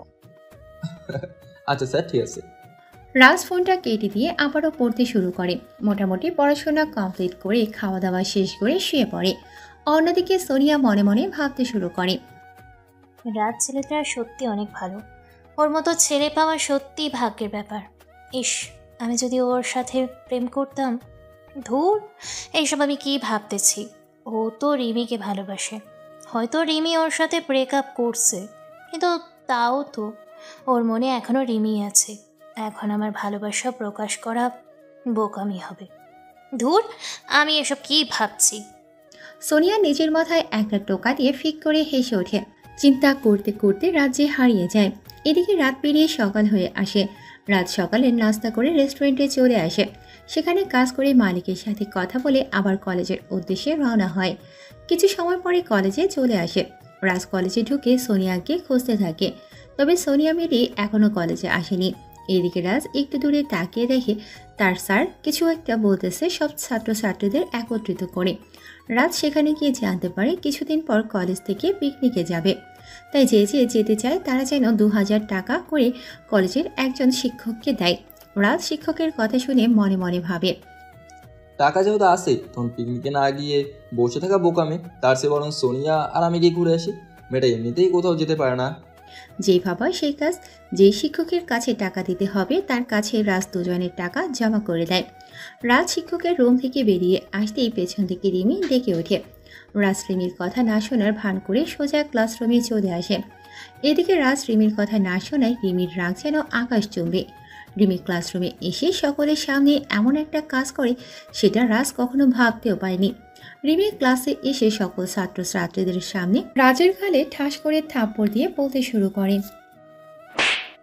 এই ছোট লোকের বাচ্চা, তোর খুব ভাব বেড়েছে তাই না? থাকিস তো ওই বস্তিতে আর ভাব দেখাস যেন কোটিপতির ছেলে। রিমি এক নাগারে যা ইচ্ছে বলেই চলেছে। সবাই রাজকে এভাবে অপমান করতে দেখে খুব মজা নিচ্ছে। রাজ চুপটি করে দাঁড়িয়ে রইল আর ভাবতে শুরু করে, যত খুশি অপমান করতে থাকো, দিন আমারও আসবে। সেদিন বোঝাবো আমি কি জিনিস। তুমি ঘুঘু দেখেছো, কিন্তু ঘুঘুর ফাঁদ দেখোনি। রাজ আনমনা হয়ে উপরের কথাগুলো ভাবছে আর এদিকে রিমি তো বকেই চলেছে। রাজ কিছু সময় পরে এই অপমান সহ্য করা হয়ে গেলে ক্লাস থেকে বাইরে চলে আসে। সবাই রাজকে দেখে হাসাহাসি করতে শুরু করতেই রাজ বাসায় চলে আসে। ফ্রেশ হয়ে সোনিয়ার ভাইকে দেখার জন্য তাদের বাসায় আসে। রাজ ওদের বাড়িতে এসেই দেখে সোনিয়া ওর ভাইয়ের জন্য রান্না করতেছে। এদিকে রাজ সোনিয়াকে কিছু বলার আগে সোনিয়া রাজকে উদ্দেশ্য করে বলে, কি ব্যাপার রাজ, তোমার গাল লাল হয়ে আছে কেন? নিশ্চয়ই আজকেও রিমি তোমাকে অপমান করেছে আর থাপড় মেরেছে। আরে বাদ দাও সব। আমাদের মতো গরিবদের জন্য এগুলো নিত্যদিনের ব্যাপার। তোমার ভাই তো এখন মোটামুটি সুস্থ, তাহলে ভার্সিটিতে গেলে না কেন? আসলে ভাইকে নিয়ে আজকে একটু ডাক্তারের কাছে গিয়েছিলাম তো, তাই আর ভার্সিটিতে যাওয়া হয়নি। তোমার ভাইকে হাসপাতালে নিয়ে যেতে হবে, কই আমাকে তো জানালে না? আসলে তুমি অনেক ব্যস্ত, তাই আর বলিনি। আর তাছাড়া হাসপাতালে গিয়েই ঘুরে এসেছি, তাই কোনো সমস্যাও হয়নি। ঠিক আছে শোনো, তোমাকে তো একটা কথা বলতেই ভুলে গেছি। আরে বাহ, তুমি আমাকে একটা কথা বলার জন্য এসেছো, অথচ সেই কথাটাই বলতে ভুলে গেছো। আসলে আমার মনে হয় তোমার ভুলে যাওয়ার রোগ আছে। আরে বাবা, তেমন কিছু না। আসলে স্যার বললো আমাদের কলেজ থেকে পিকনিকে নিয়ে যাবে কক্সবাজার। আরে বাবা, পিকনিকে যাবে সেটা তো ভালো কথা। আর এই পিকনিকের নাম শুনে আমাদের তো খুশি হওয়ার কথা না। আমার তোমার খেয়ে বাঁচতেই তো টাকা ফুরিয়ে যায়। তুমি পুরো কথা না শুনেই বেশি বলে ফেলো। আমার আর তোমার টাকা আমি জমা করে দিয়েছি। তুমি কি পাগল নাকি? চিকিৎসার জন্য কতগুলো টাকা শেষ করলে, এখন আবার পিকনিকের টাকা দিয়েছো? মনটায় চাই তোমাকে একটা ঘুষি দেই। আরে বেশি টাকা না, মাত্রই 2000 টাকা করে। এই 2000 টাকা জোগাড় করতে কতদিন লাগে সেটা আমি ভালো করেই জানি। তোমার মোটেও এই কাজটা করা ঠিক হয়নি। আমি জানি এসব পিকনিক আমাদের জন্য না। আসলে কিছুদিন থেকে মন খারাপ, তাই ভাবলাম কোথা থেকে ঘুরে আসি। তাহলে তুমি একাই গিয়ে ঘুরে আসতে, শুধু শুধু আমার টাকা কেন দিতে গেলে? আরে বাবা, আমার তো একা একা যেতে ইচ্ছে করছে না। তাই ভাবলাম তোমার ভাই অসুস্থ যেহেতু সেহেতু তোমাকে সাথে নিয়ে গেলে মন্দ হয় না। তুমি একা কই যেতে? কলেজে তো আরও ছাত্রছাত্রীরা থাকতো, আর সাথে রিমি তো ছিলই। দেখো সোনিয়া, তুমি একদম রিমির নাম আমার সামনে বলবে না। আমার ইচ্ছে হয়েছে, টাকা দিয়েছি, তোমার মন চাইলে যাবে, না চাইলে যেও না। আচ্ছা ঠিক আছে, আর রাগ দেখাতে হবে না। এমন ভাব করে যেন আমি তার বিয়ে করা বউ। উপরের কথাটা বলি সোনিয়া জিভে কামড় দিয়ে কথায় ঘুরিয়ে বলে, ইসরে কি বলতে কি বলে ফেললাম। তা কবে যেতে হবে শুনি? আমি তো চাই তুমি আমার বউ হও। এখনো ডেট দেয় নাই, তবে মনে হয় এই সপ্তাহের মধ্যেই ডেট দেবে। আচ্ছা ঠিক আছে, আর মন খারাপ করে থাকতে হবে না, আমি তোমার সাথে যাব। এইবার তো একটু হাসো। আমি হাসলেও মুখ নিম পাতার মতো দেখায়, আর না হাসলেও সেম দেখায়। হুদাই তুমি এমনি একটা বলো। যাই হোক, আজকে কিন্তু তুমি আমার বাসায় খেয়ে তারপর যাবে। নিজের খাওয়ার জন্য এই চুলায় আগুন জ্বলছে না, আবার সে আমাকে খাওয়ার জন্য দাওয়াত করতেছে। আরে বাবা, চুলায় আগুন জ্বলছে না জ্বলতে কতক্ষণ? আর তাছাড়া রিজিকের মালিক আল্লাহ, সে সব কিছু ব্যবস্থা করে রেখেছে, বুঝলে বুদ্ধু? সে আমি জানি, তবে ম্যাডাম আমি এখন আপনার বাসায় খাওয়ার অপেক্ষা করতে পারবো না, আমাকে রেস্টুরেন্টে যেতে হবে তাড়াতাড়ি। আচ্ছা, দাওয়াতটা না হয় অন্য কোনো দিনের জন্য বরাদ্দ করলাম। ঠিক আছে, এবার তাহলে আসি। আচ্ছা সাবধানে যেও। রাজ সোনিয়ার থেকে বিদায় নিয়ে সোজা রেস্টুরেন্টে চলে আসে। সেখানে মালিকের সাথে কিছু কথা বলে কাজ শুরু করে। দেখতে দেখতে রাত হয়ে যায়। রাজ রেস্টুরেন্ট থেকে রাতের খাবার নিয়ে বাসার দিকে হাঁটতে থাকে। ওর বাসায় যাওয়ার রাস্তাটা একদম নিস্তব্ধ, যেন গাছের ডালে পাখি বসলেও ভূতের ভয় লাগে। রাজ এদিক সেদিক না তাকিয়ে দূরত পড়ে বুকে ফু দিয়ে সামনের দিকে হাঁটতে থাকে। কিছু দূর আসার পরে রাজ বুঝতে পারে ওর পিছনে কেউ খুব জোরে হেঁটেই চলেছে, তবে সেটা ও বুঝে উঠতে পারছে না। রাজ থেমে গেলে পিছনে হাঁটার শব্দটাও থেমে যায়। রাজ পেছনে না তাকিয়ে মনে মনে ভাবে, কি মুসিবতে পড়লাম রে বাবা, আমার পিছনে কে আছে দেখার জন্য ঘাড় ঘোরাতেও তো ভয় করছে। যা হবার হবে। ডান পাশ হয়ে ঘুরে দেখি, তোর কিছুই তো নাই। এটা মনে হয় আমার মনের ভুল। রাজ পেছনে কাউকে না দেখতে পেয়ে আবারও জোরে হাঁটতে শুরু করে। যখনই বাসার কাছে এসে পড়েছে তখনই কেউ একজন দৌড়ে এসে ওর হাত থেকে খাবারের প্যাকেটটা ছিনিয়ে নিয়ে যায়। রাজ আহমকের মতো সেদিকে চেয়ে থাকে। ও বুঝতেই পারছে না ওর সাথে এসব কি হচ্ছে। রাজ মন খারাপ করে বাসায় চলে আসে। রুমে প্রবেশ করে ফ্রেশ হয়ে ঘরে থাকা বিস্কুট খেয়ে একটু বই নিয়ে পড়তে বসে। এভাবে কেটে যায় আরও কিছুদিন। একদিন রাজ রাস্তা দিয়ে হেঁটে যাচ্ছে, এমন সময় পেছন থেকে কেউ একজন ওর নাম ধরে ডাক দেয়। তবে রাজ পেছনে ফিরে কাউকে দেখতে পায় না। রাজের কাছে এই বিষয়গুলো খুবই চিন্তিত মনে হতে থাকে, কেননা ওর সাথে এর আগে কখনো এমনটা ঘটেনি। রাজ সোজা তার গন্তব্যে চলে যায়। পরের দিন সকালে রাজ সোনিয়াকে নিয়ে ভার্সিটির জন্য রওনা হয়। ভার্সিটির কাছে আসতেই পেছন থেকে একটা গাড়ি এসে ওদের সামনে দাঁড়ায়। গাড়ির সাথে ধাক্কা খেতে খেতে বেঁচে গেছে। রাজের খুব রাগ হচ্ছিল, মনে হচ্ছিল এখনই ড্রাইভারকে গিয়ে কানের গোড়ায় কয়েকটা বসাবে। তবে গাড়ি থেকে আমন আর রিমিকে নামতে দেখে আর কিছু বলে না।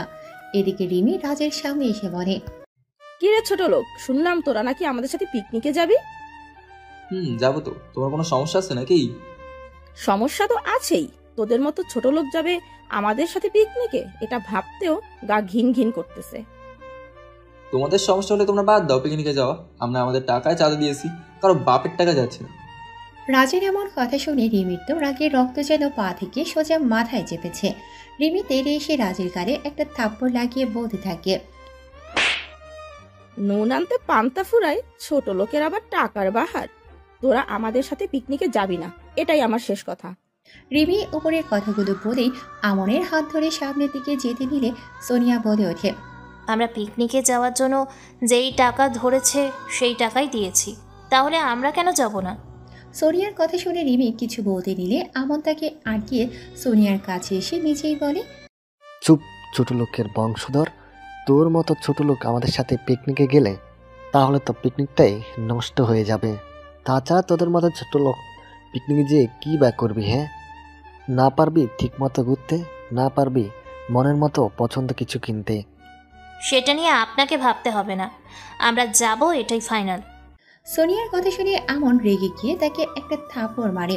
আর এটা দেখে রাজের প্রচুর পরিমাণে রাগ ওঠে, যার জন্য রাজ গিয়ে আমনকে মারতে শুরু করে।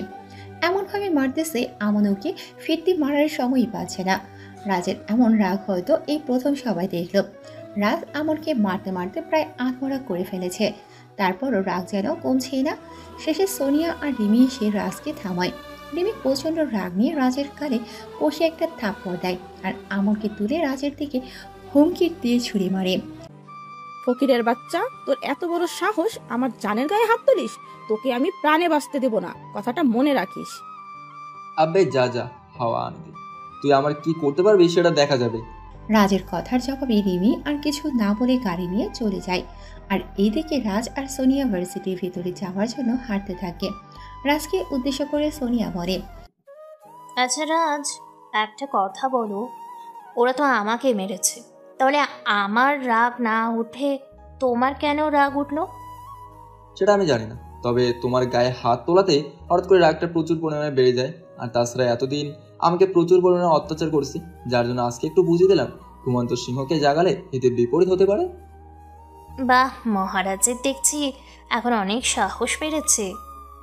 বারে, তুমি পাশে আসো, তারপরেও সাহস না সে কি পারে? ফাও পাম দেওয়া বন্ধ করো। আর রিমি যে ভাবে তোমাকে শাসিয়ে গেল না, না জানি ও আবার কি করে বসে।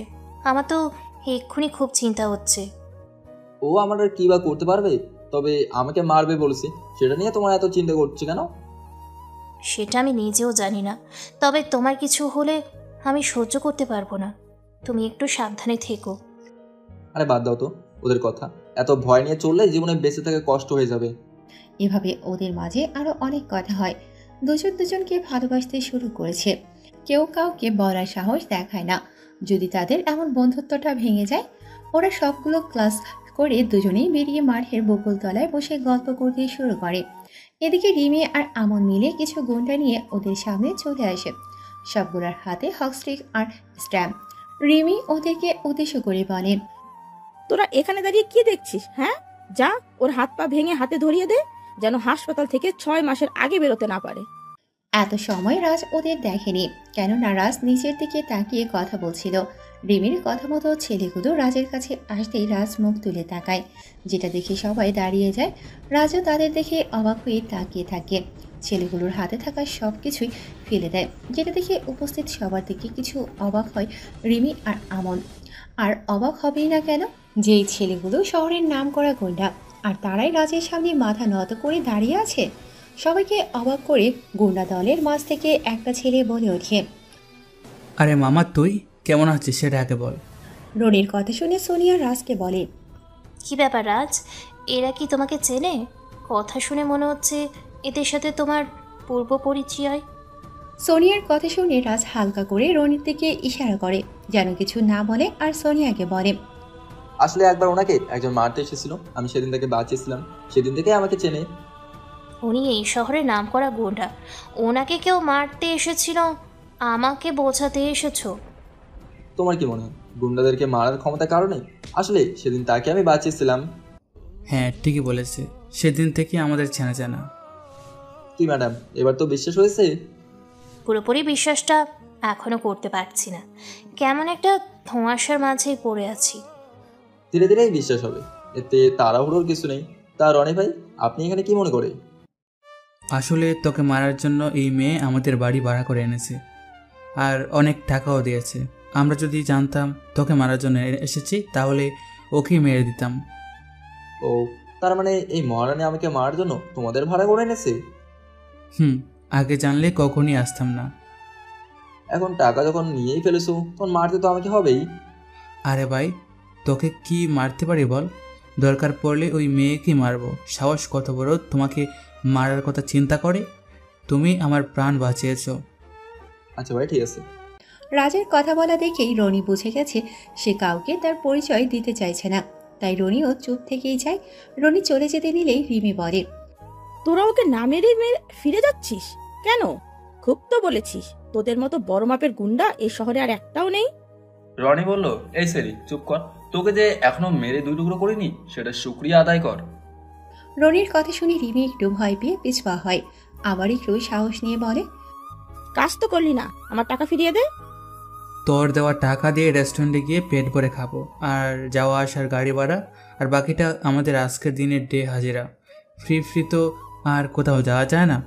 রনি উপরের কথাগুলো বলে সেখান থেকে চলে যেতে নিলে রাজ থামিয়ে বলে, রনি ভাই, টাকাগুলো ফিরিয়ে না দিয়ে চলে যাবেন নাকি?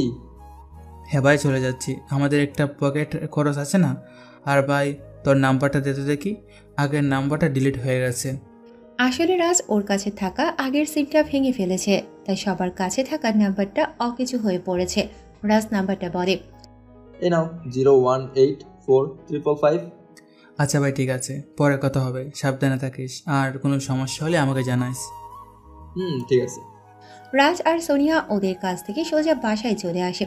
আর এদিকে রনি চলে যেতে নিলে রিমি আর আমল পেছনে পেছনে কিছু দূর গিয়ে রনিকে ডেকে বলে, ওই ছোট লোককে মারার জন্য আমি তোমাদের এতগুলো টাকা দিয়ে নিয়ে আসলাম, আর তোমরা কি করলে এটা? তোকে আগে বলেছি, খবরদার ওকে মারার চিন্তা করবি না, নয়তো তোর পুরো বংশ নির্বংশ হয়ে যাবে। কথাটা মাথায় রাখিস। আর এরপর থেকে যদি ওকে একটা ফুলের টুকাও দেওয়ার চিন্তা করিস, তো বাকিটা আর নাইবা বললাম। আমার পাওয়ার সম্পর্কে তো তুই জানিস না, তোর বাপকে জিজ্ঞাসা করে নিস। কথাটা বলে রনি তার সাঙ্গপাঙ্গকে নিয়ে চলে গেল। রিমি তো রেগে আগুন, আর মনে মনে বলতেছে, ওরা এই ছোট লোকের জন্য আমাকে এভাবে শাসিয়ে গেল। আমি তো ওই ছোট লোককে ছাড়বো না, ওর এমন অবস্থা করব যেটা কল্পনাতেও ভাবতে পারবে না।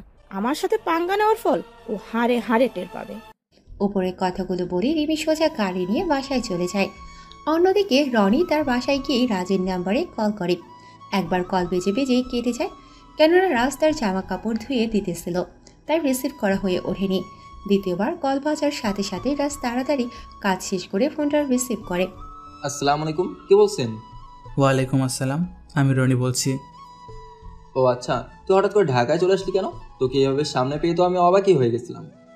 সেটা আমি তোর চোখ মুখ দেখে বুঝে গেছিলাম, তাই কথা বলে কাউকে বুঝতে দেইনি তুই যে আমার জানের জিগার বন্ধু।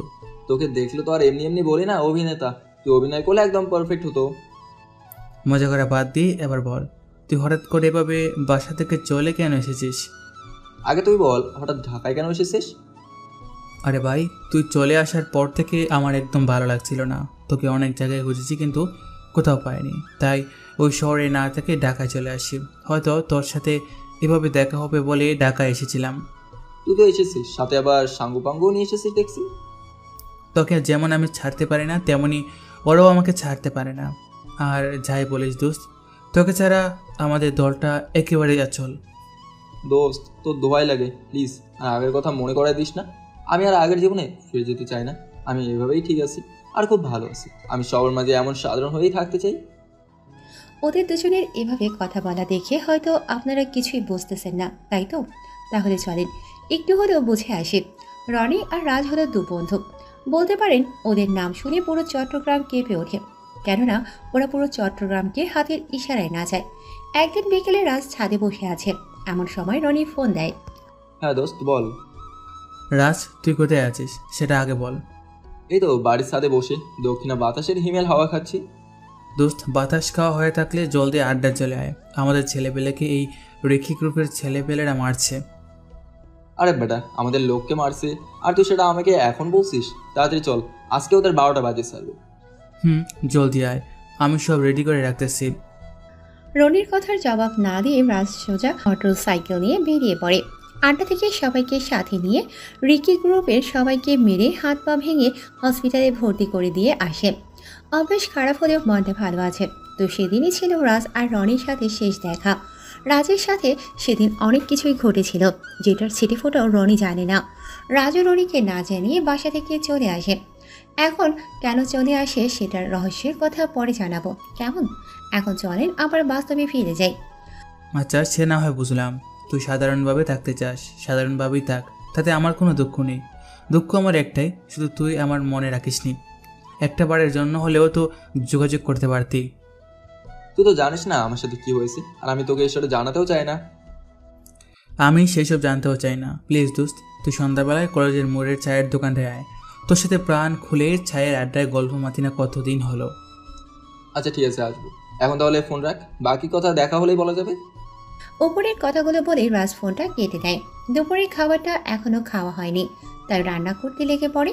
রাজ হাঁড়িতে ভাত বসিয়ে দিয়ে তরকারি কাটছে, এমন সময় ফোনটা বেজে ওঠে, যেটা দেখে রাজ বিরক্ত হয়ে বলে, এখন আবার কে ফোন করলো? দূর।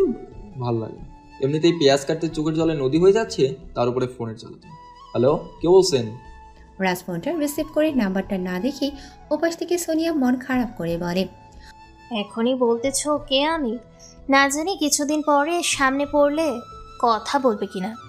সোনিয়ার কথা শুনে রাজ মোবাইল স্ক্রিনে তাকিয়ে নাম্বারটা দেখেই বলে, সরি, আসলে আমি তোমার নাম্বারটা না দেখেই ফোনটা রিসিভ করেছি, তো তাই এমনটা হয়ে গেল। বুঝি সব বুঝি। আমি কি এখনো ছোট খুকি আছি যে এইসব বুঝবো না?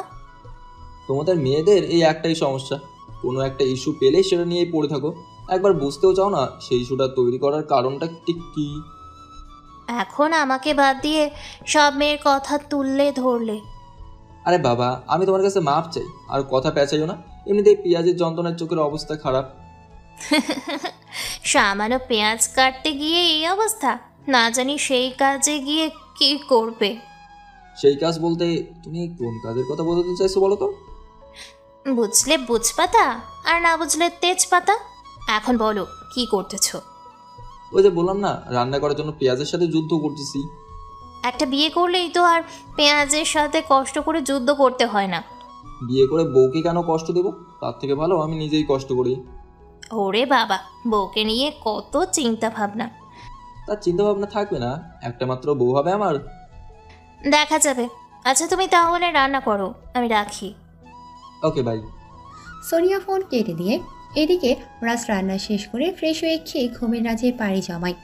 আজকে রেস্টুরেন্টে যেতে হবে না দেখেই সময়টা পেয়েছে। সন্ধ্যায় ঘুম থেকে উঠে হাত মুখ ধুয়ে চায়ের আড্ডায় যাওয়ার জন্য রওনা হয়। কিছু সময় পরে পৌঁছেও যায়। কিরে মামা, কি খবর তোর? ওহ বন্ধু, এসেছিস? আর কি খবর বলবো, তোকে ছাড়া আমরা একদম অসহায় হয়ে গেছি। আমি এভাবেই খুব ভালো আছি। তোরা আমার মতো হওয়ার চেষ্টা কর, দেখবি এর মাঝে সেই সুখটা আছে সেটা আর কারোর মাঝে নেই। বাহ, তুই তো দেখছি আজকাল ভালো করে জ্ঞানও দিতে শিখে গেছিস। যাই হোক নে মামা, চা খা। তা বল, আমার বাড়ির সবার কি অবস্থা? সবাই ভালো আছে, তবে তোর চিন্তায় আন্টির শরীরটা ভালো নেই। তুই চাইলে একবার গিয়ে দেখে আসতেও পারিস। তা পারি, তবে বাড়ি থেকে চলে আসার পর থেকে রাগ আর অভিমানের কাছে আমি হার মেনে গেছি।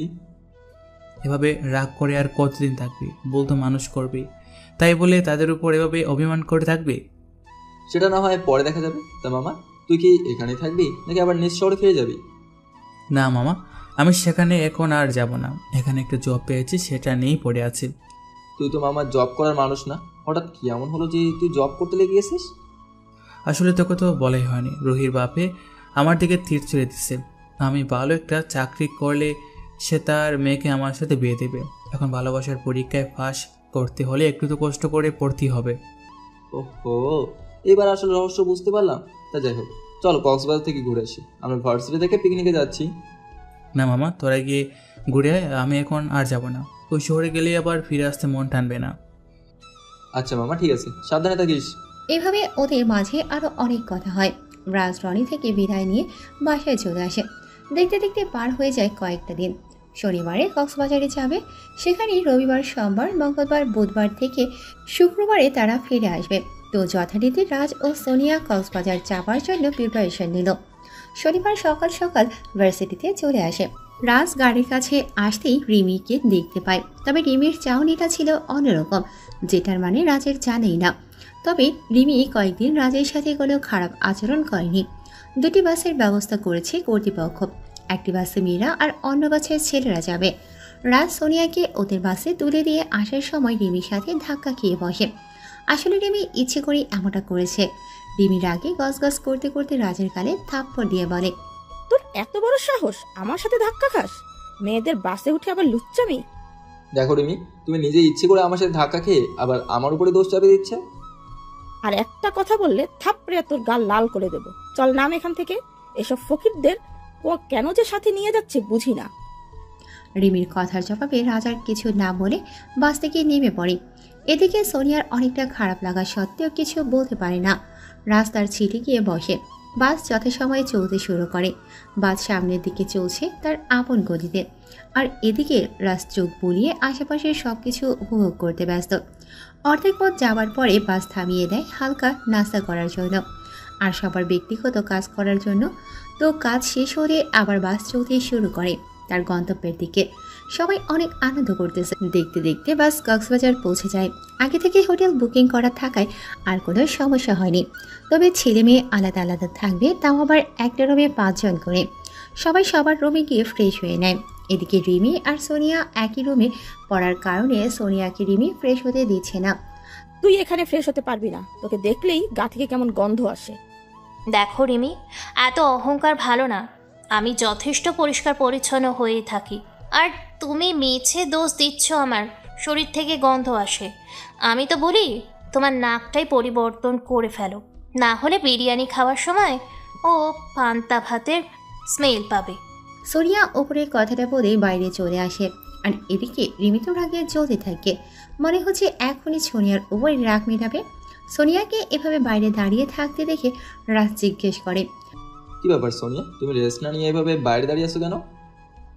না মানে আসলে অনেকটা পথ গাড়ি করে এসে পাটা কেমন লেগে আছে, তাই একটু হাঁটা চলা করতেছি।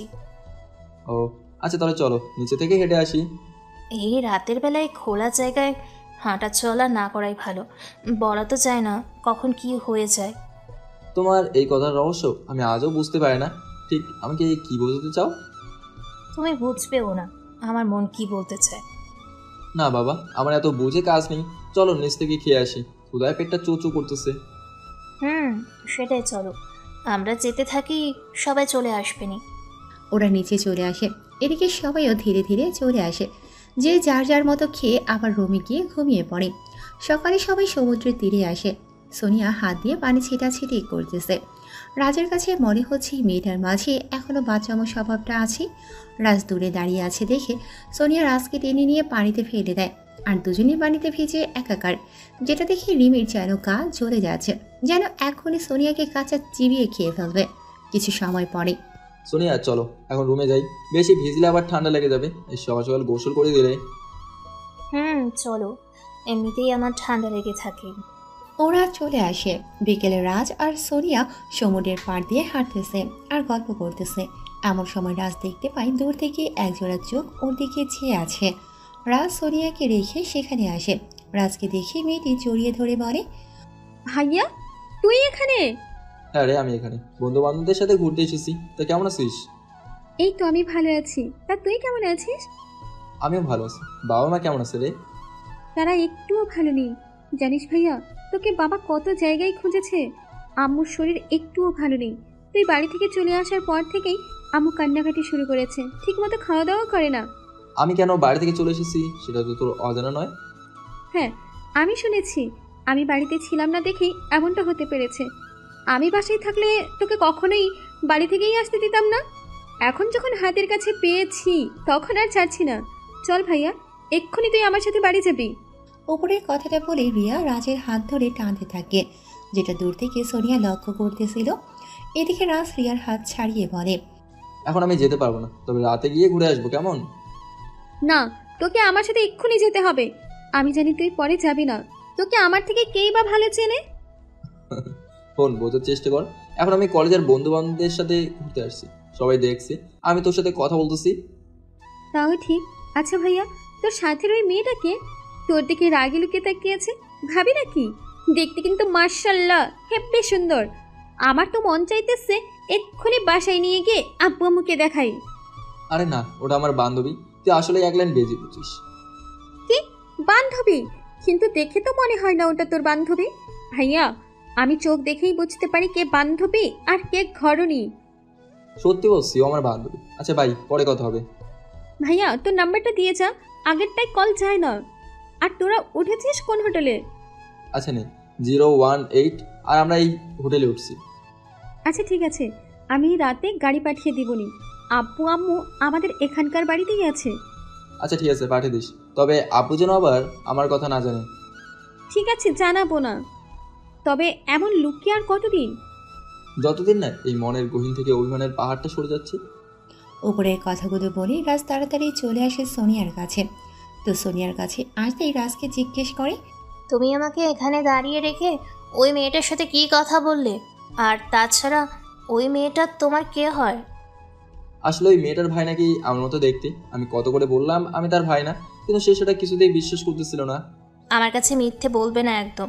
আমি স্পষ্ট দেখেছি মেয়েটা তোমার হাত ধরে টানাটানি করলো। একজন অপরিচিত মেয়ে তো আর তোমার হাত ধরতে যাবে না, তাই না? আরে বাবা, বললাম না, সে মনে করেছে আমি তার ভাই, তাই তো হাত ধরেছিল। আর বোন তো ভাইয়ের হাত ধরবে, তাই না? সেটাও না হয় মেনে নিলাম, তবে সে যে তোমার মোবাইল নাম্বারের কথা বললো, সেটা কি হবে? এই রে, এখন তো পড়লাম 9K চিপে। এখন আমি কি বলি বুঝতে পারছি। আরে তুমি বুঝতেছো না, আমি যখন বললাম আমি তার ভাই না, তখন সে তার ফোন থেকে তার ভাইয়ের নাম্বারে কল করলো, আর দেখলো যে আমার ফোনে কল আসেনি। তখন সে বুঝতে পারলো আমি আসলেই তার ভাই না। এবার আমার কথা তোমার বিশ্বাস হয়েছে? আমার কেন যেন মনে হচ্ছে তুমি আমার মাথায় টুপি পরিয়ে বোকা বানাচ্ছ। এমনি একটা বলো। আচ্ছা চলো, সবাই কখন হোটেলে ফিরে গেছে, আমরাও যাই। চলো যাই। তারপরে তারা চলে আসে। এদিকে রাজ অপেক্ষা করতে থাকে কখন রাত হবে আর কখন রিয়া গাড়ি পাঠিয়ে দেবে।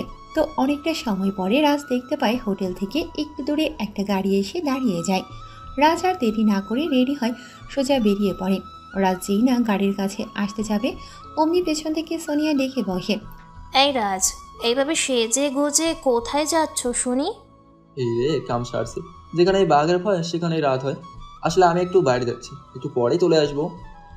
তুমি দাঁড়াও, আমিও যাব। তুমি না থাকলে আমার একদম ভালো লাগবে না। আর তাছাড়া রিমি আমাকে একা পেলে কি জানি করে বসে। দেখো, আমি যেখানে যাচ্ছি সেখানে এখন তোমাকে কোনোভাবেই নিয়ে যাওয়া সম্ভব না।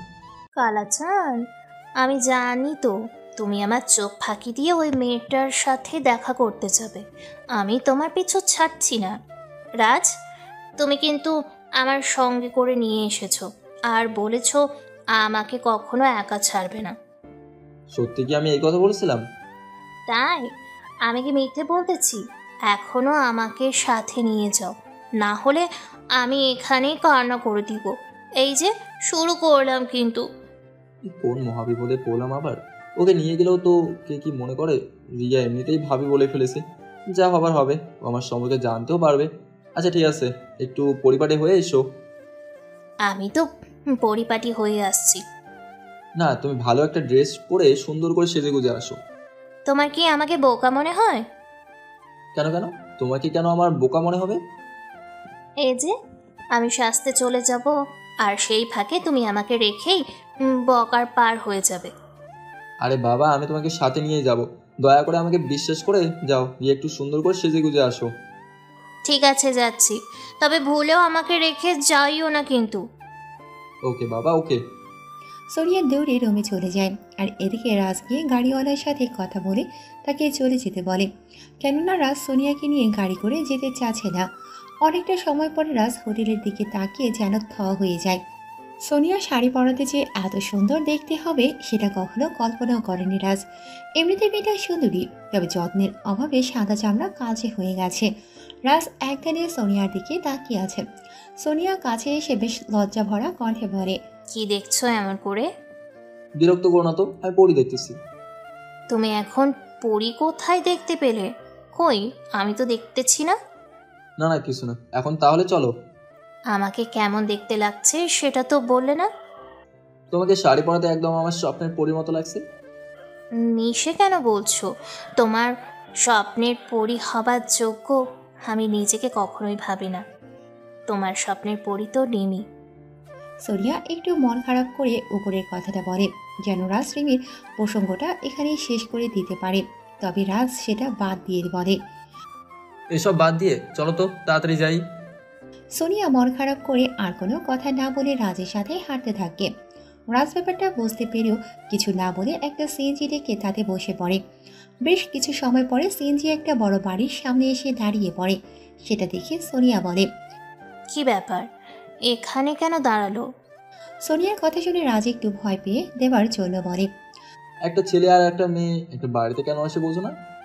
দেখো রাজ, আমি তোমাকে যথেষ্ট ভালো ছেলে হিসেবে জানি, তাই আমার বিশ্বাসের মাঝে একদম ফাটল ধরানোর চেষ্টা করবে না। আরে বাবা, আমি মজা করলাম তোমার সাথে।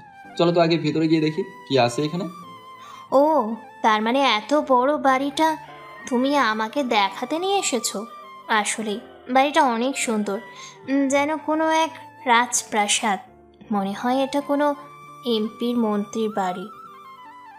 সেজন্যই তো তোমাকে দেখাতে নিয়ে আসলাম। তবে আমার তো একটা বিষয় নিয়ে বেশ চিন্তা হচ্ছে। কোন বিষয় নিয়ে চিন্তা হচ্ছে শুনি? এই যে তুমি এত সুন্দর করে সেজেছো, দেখতে একেবারে পরীর মতো লাগছে না? না জানি এখানকার কে আবার পছন্দ করে বসে। যার পছন্দ করার কথা সে আজও করতে পারলো না, আবার এখানে কেউ পছন্দ করবে?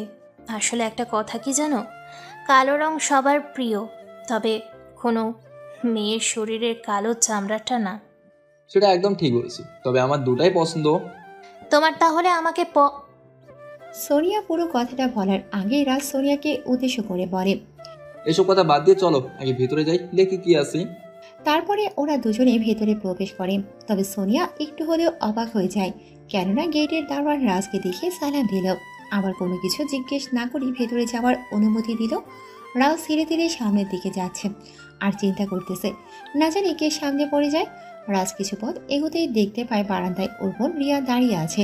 রিয়াকে দেখে সোনিয়া রাজকে বলে, আমি বলছিলাম না তুমি আমার সাথে মিথ্যে কথা বলতেছ, এটাই মনে হয় সেটার নমুনা। আরে বাবা, আমি তোমার সাথে মিথ্যে কথা কেন বলতে যাব? যদি মিথ্যে কথাই না বলে থাকো তো এই মেয়েটা এখানে কি করতেছে? এখন আবার এটা বলিও না মেয়েটাও আমাদের মতো এই বাড়িটা দেখতে আইছে। সেটা তো ওই মেয়েটাই ভালো জানে, চলো তো আগে ভেতরে যাই। রাজের কথার জবাবে সোনিয়াকে আর কিছু বলতে না দিয়ে রিয়া দৌড়ে এসে রাজকে জড়িয়ে ধরে কানে কানে বলে, কি ব্যাপার ভাইয়া, এটা নাকি তোর বান্ধবী? আবার সাথে করে নিয়ে এসেছিস আব্বু আম্মুকে দেখাতে? একটু চুপ কর, আসলে আমি আসার সময় কিছু নিয়েছে তাই আর রেখে আসতে পারিনি। সাথে নিয়ে এসে ভালো করেছিস, তখনকার থেকে এখন আরো বেশি সুন্দর লাগছে, যেন আকাশ থেকে নেমে আসা পরি। তুই এবার আমাকে স্যার, নাহলে তোকে কিন্তু চোখের আগুনে জ্বালে দেবে। দেখছিস না কিভাবে রাগে লোকে তাকিয়ে আছে?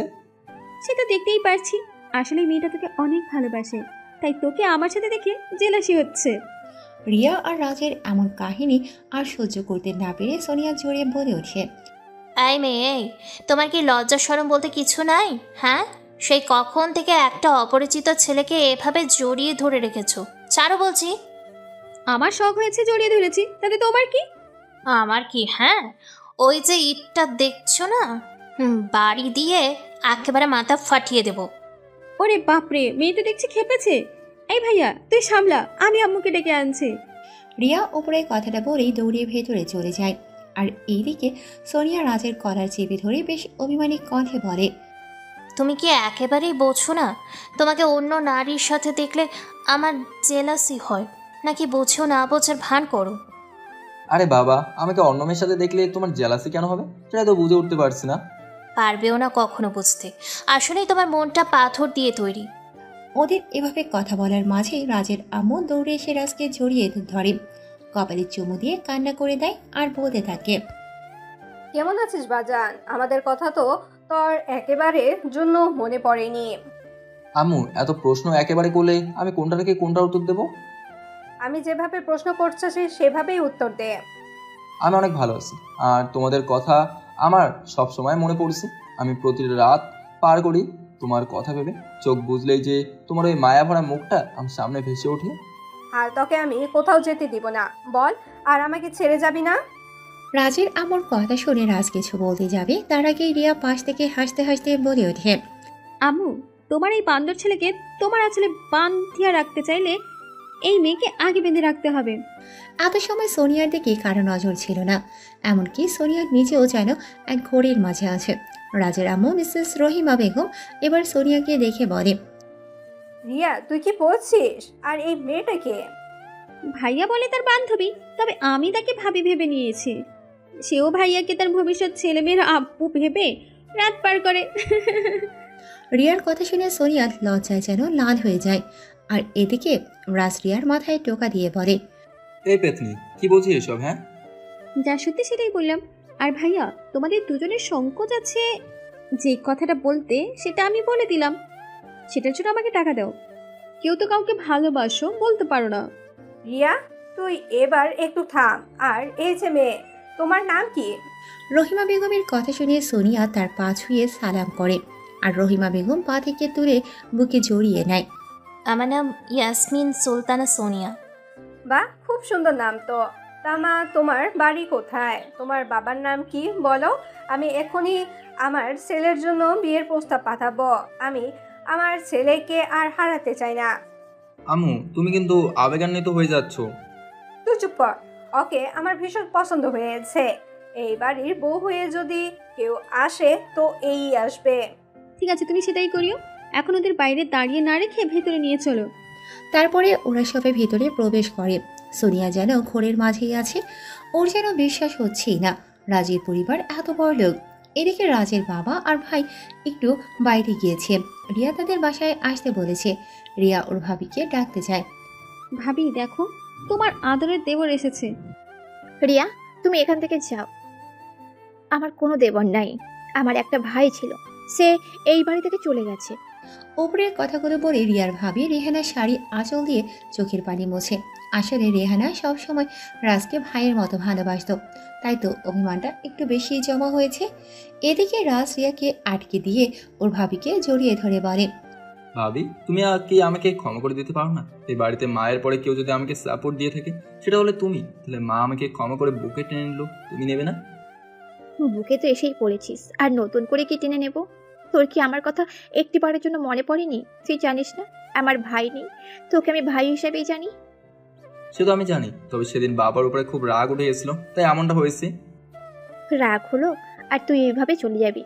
আমি আর রিয়া বাড়িতে ছিলাম না বলেই এসব করতে পেরেছিস, আবার এমনটা করতে যাস? একদম হাত পা ভেঙে ঘরে বসিয়ে রাখবো।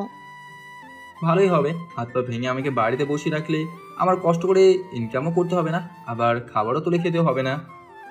তুই একদম ফাজিল হয়ে গেছিস। এই যে ভাবি, শুধু ভাইকে নিয়েই যে পড়ে আছো, চোখের সামনে বোনকে দেখতে পাচ্ছ না?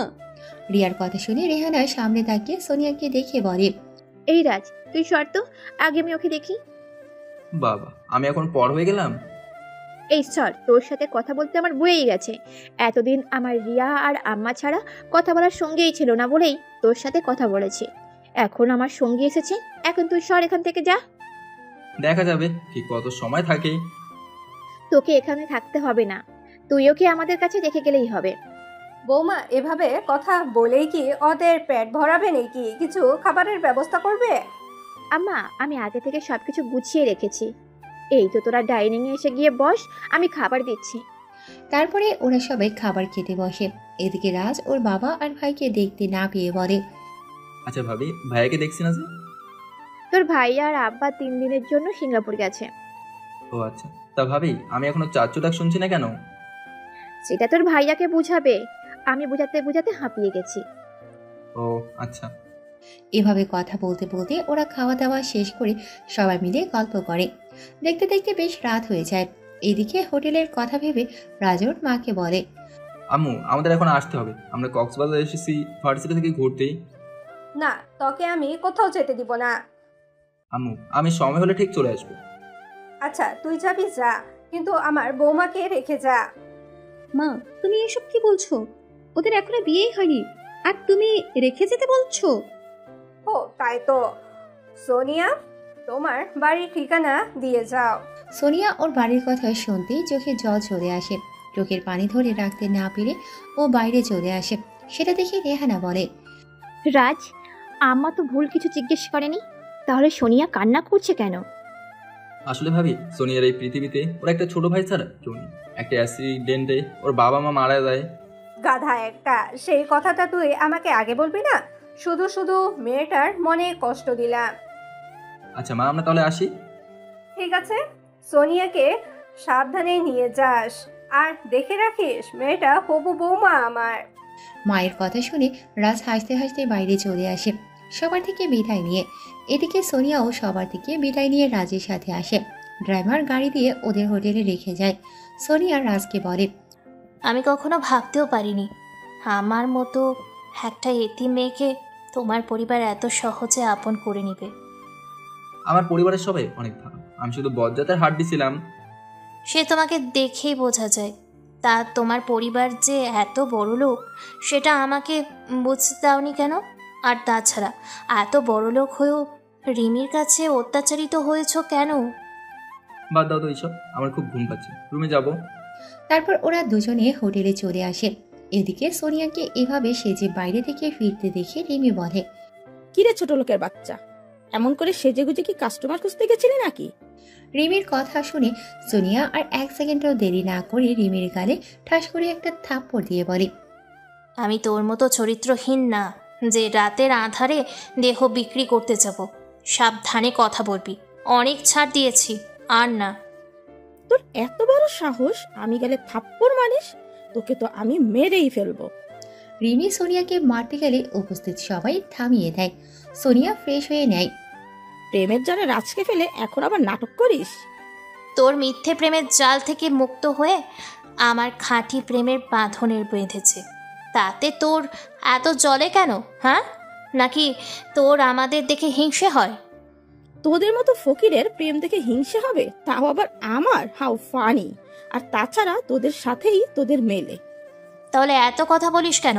একদম চুপ করে থাক। সোনিয়ার রাগ দেখে রিমি আর কিছু বলার সাহস করে না।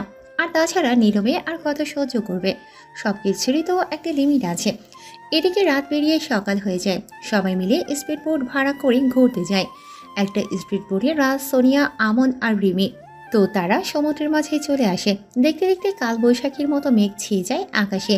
আকাশের দিকে তাকিয়ে, রে আকাশে তো সেই মেঘ করছে, মনে হচ্ছে এখনই ঝড় শুরু হবে। এ মামা, জোরে চালিয়ে কিনারায় যান। রাজের কথা শুনে স্পিড বোট আরও জোরে চালাতে শুরু করে। কিছু দূর যেতেই প্রচণ্ড ঝড় শুরু হয়ে যায়। সোনিয়া রাজকে জড়িয়ে ধরে আছে। ভয়ে একেবারে চুপসে গেছে সবাই। পানির ঢেউ এতটাই বেশি যে স্পিড বোট ঠিক রাখা মুশকিল হয়ে পড়েছে। চালকের কাছে বলতে বলতেই স্পিড বোট ডুবে যায়। রাজ কোনো রকমে ওদের উদ্ধার করতে আসা একটা নৌকায় উঠে বসে। নৌকায় তাকিয়ে সোনিয়াকে না দেখে রাজ আবার পানিতে ঝাঁপিয়ে পড়ে। অনেক খোঁজার পর সোনিয়াকে দেখতে পেয়ে নৌকায় নিয়ে আসে। সোনিয়ার কোনো হুঁশ নাই। এদিকে রিমি আর আমন আগেই অন্য নৌকা দিয়ে চলে গেছে। রাজ সোনিয়ার পেটে চেপে পানি বের করার চেষ্টা করে, কিন্তু কোনোভাবেই জ্ঞান ফিরে আসে না। রাজ আর কোনো উপায় না পেয়ে সোনিয়ার মুখে মুখ লাগিয়ে শ্বাস দিতে থাকে। 3-4 বার দেবার পরই সোনিয়া নড়ে ওঠে।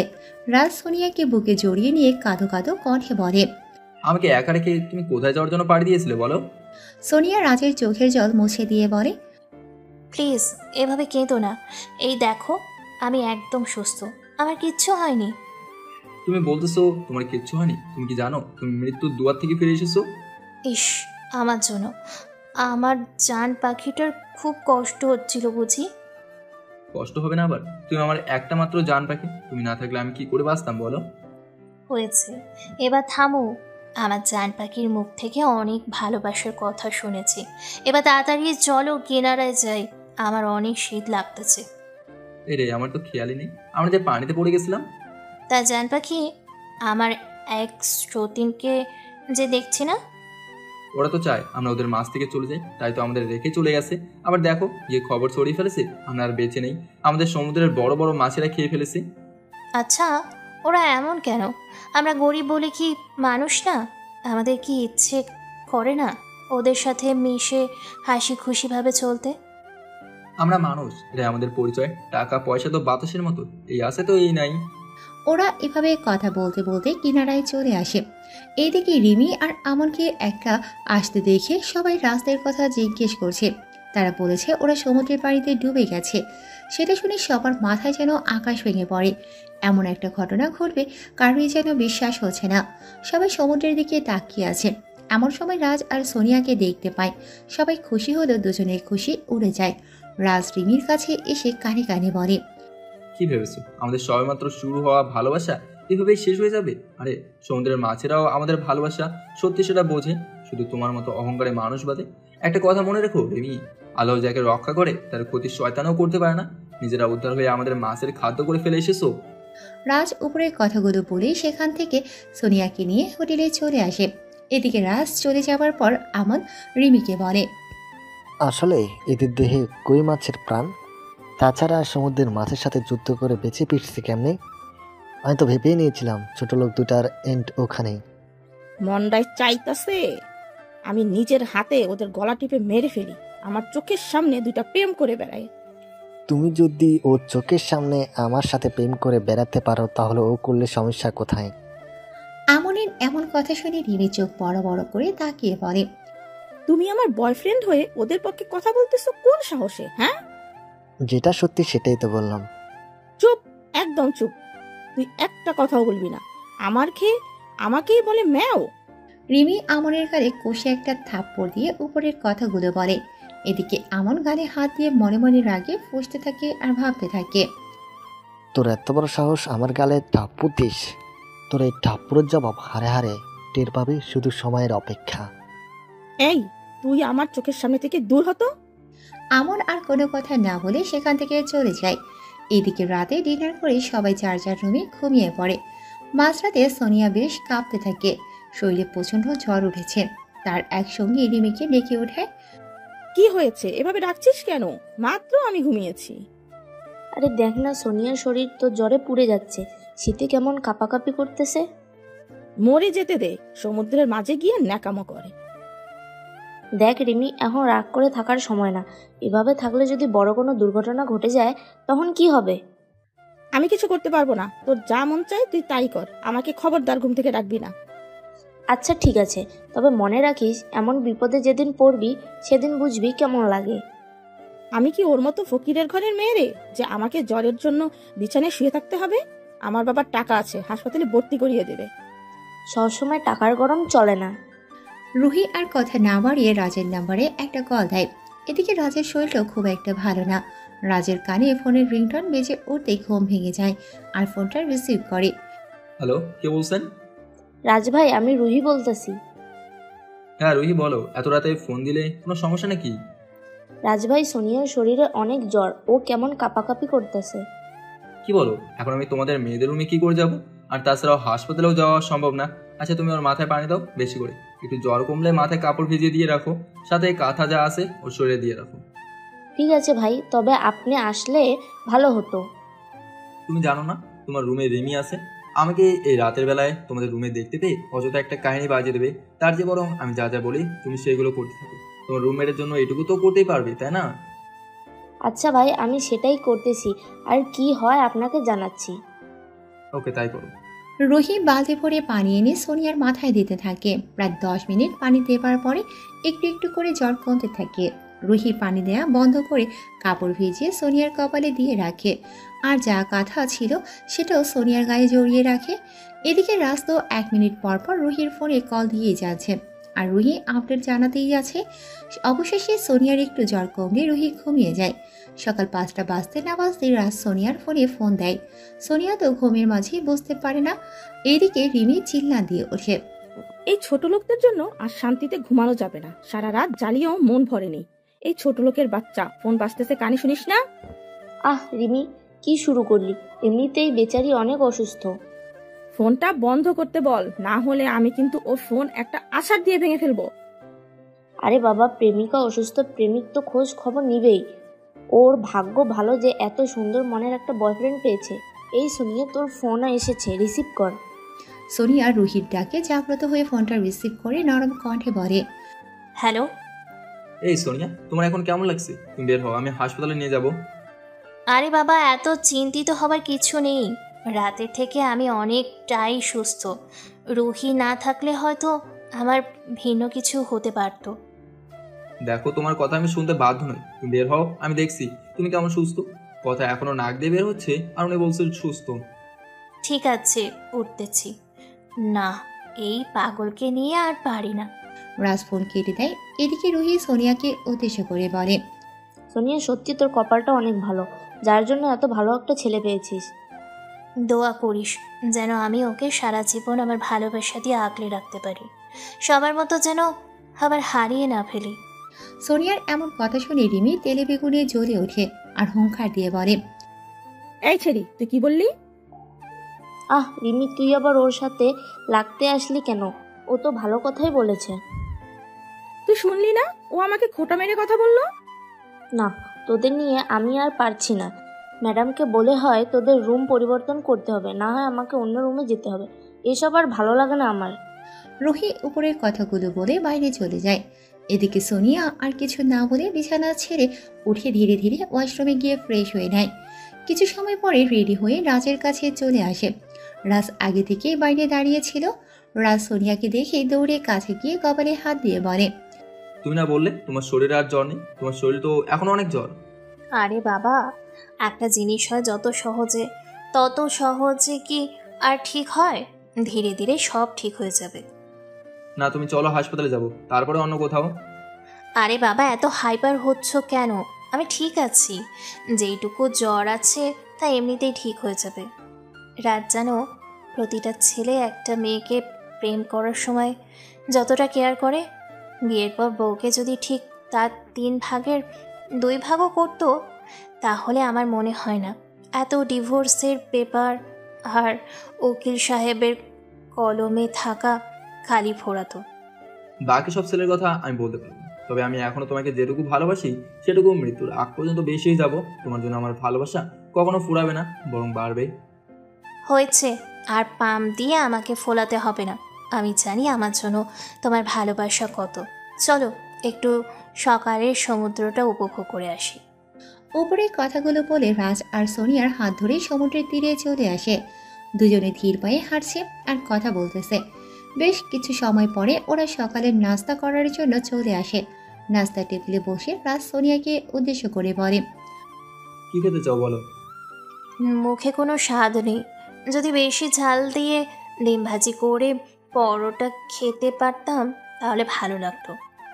তুমি একটু অপেক্ষা করো, আমি এক্ষুনি নিয়ে আসছি। না থাক, তোমাকে আর কষ্ট করে যেয়ে নিয়ে আসতে হবে না, আমি এসব দিয়ে খেতে পারবো।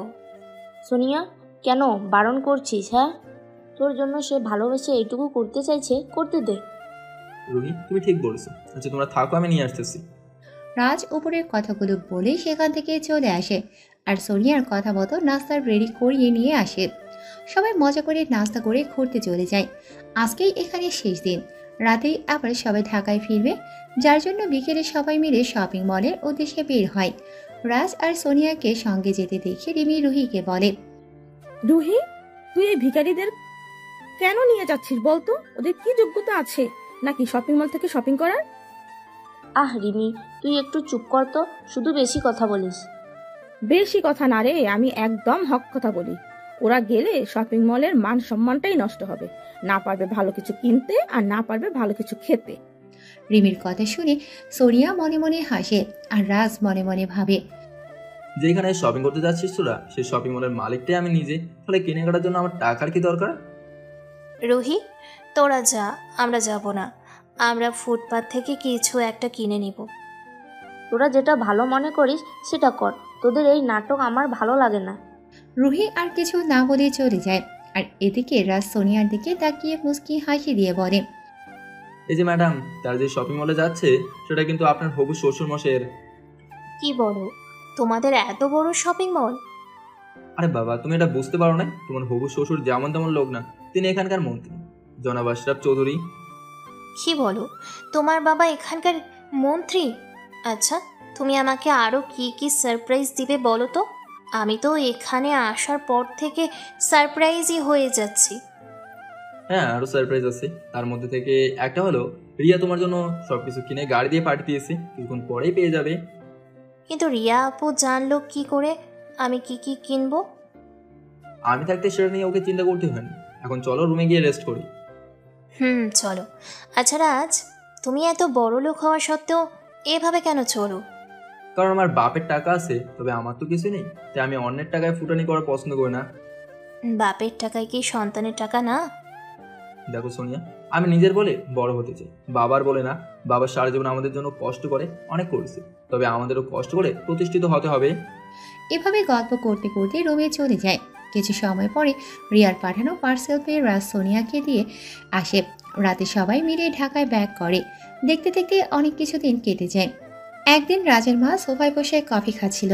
এমন সময় রাজের আব্বু বলে, আচ্ছা রিয়ার আম্মু, তুমি বললে তোমার ছেলে এসেছে, কই? আমি তো আসার পর থেকে একবারের জন্য দেখলাম না। রাজ এসেছিল, আবার চলে গেছে। ও, রাজ আমার কথা জিজ্ঞেস করলো না? রাজটাও তোমার কথা জিজ্ঞাসা করছিল, তুমি তো সেটাও করো না। তোমার কি মনে হয় আমি আমার ছেলেকে মিস করি না? যদি মিস করতে তাহলে আর ওকে বাড়ি ছাড়া করতে না, আমার ছেলে আমার কোলেই থাকতো। আমি কি ওকে মন থেকে বলেছিলাম নাকি বাড়ি থেকে চলে যেতে? আমি তো সেদিন রাগের মাথায় বলে ফেলেছিলাম। আব্বা, আপনি জানতেন আপনার ছোট ছেলের রাগ কেমন? তাও কেন বলতে গেলেন? সেই ভুলের মাসুল তো আজও দিয়ে যাচ্ছি রে মা। আমি কি আর ওকে দেখতে পাবো না? শুধু ছেলেকে কেন চাইলে? ছেলের বউকেও তো দেখতে পারবেন। কি তার মানে রাজ আমাদের না জানিয়ে বিয়ে করে ফেলেছে? আপনার কি মনে হয় রাজ আমাদের না জানিয়ে বিয়ে করবে? তুমি না বললে বৌমা দেখতে পাবো? আসলে রাজ সেদিন একটা মেয়েকে সাথে নিয়ে এসেছিল। আমরা সবাই তাকে দেখে পছন্দ করে ফেলেছি। আর আমরা তো বলেই দিয়েছি রাজের বউ ওই মেয়েই হবে। ও দেরি কিসের জন্য? চলো আজকেই আমরা ওই মেয়ের বাড়িতে যাই। সোনিয়ার বাবা মা কেউ বেঁচে নেই। ও এই রিয়া, তোর ভাইকে ফোন দিয়ে আজকেই বাড়িতে চলে আসতে বল। বলে লাভ নেই, ভাইয়া তোমার উপরে অভিমান করেছে, তুমি না বলা পর্যন্ত আসবে না। ওর অভিমানের খেতাই আগুন।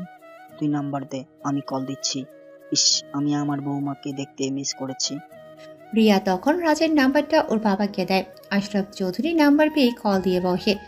এইদিকে রাজ সোনিয়া বসে রনির সাথে কথা বলছিল। এমন সময় রাজের ফোন বেজে উঠলে এখন আবার কে কল দিল? রিসিভ করে দেখো কে। দেখছি। আসসালামু আলাইকুম, কে বলছেন? ওয়ালাইকুম আসসালাম, আমি।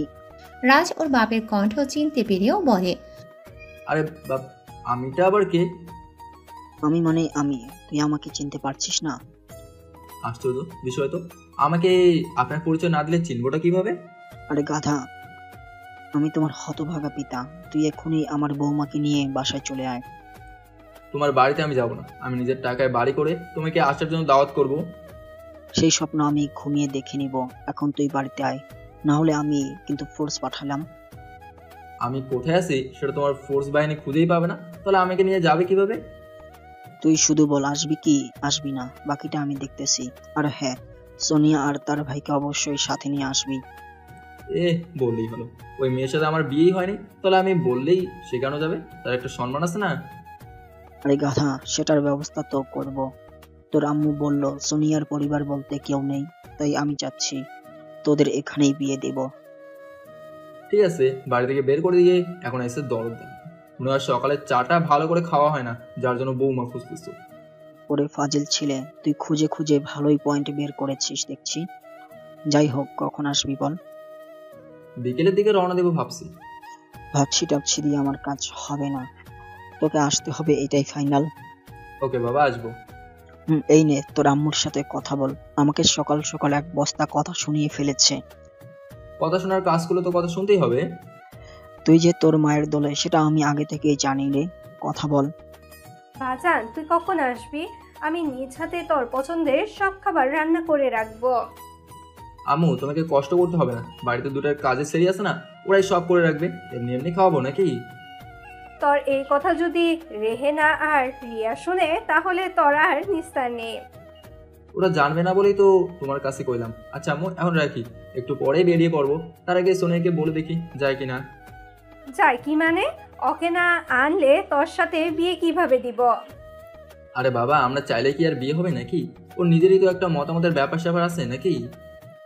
তোর এত সে তো কথা আমি শুনতে চাই না। তুই সোনিয়া আর ওর ভাইকে সাথে নিয়ে আয়, ওরা আমাদের সাথেই থাকবে।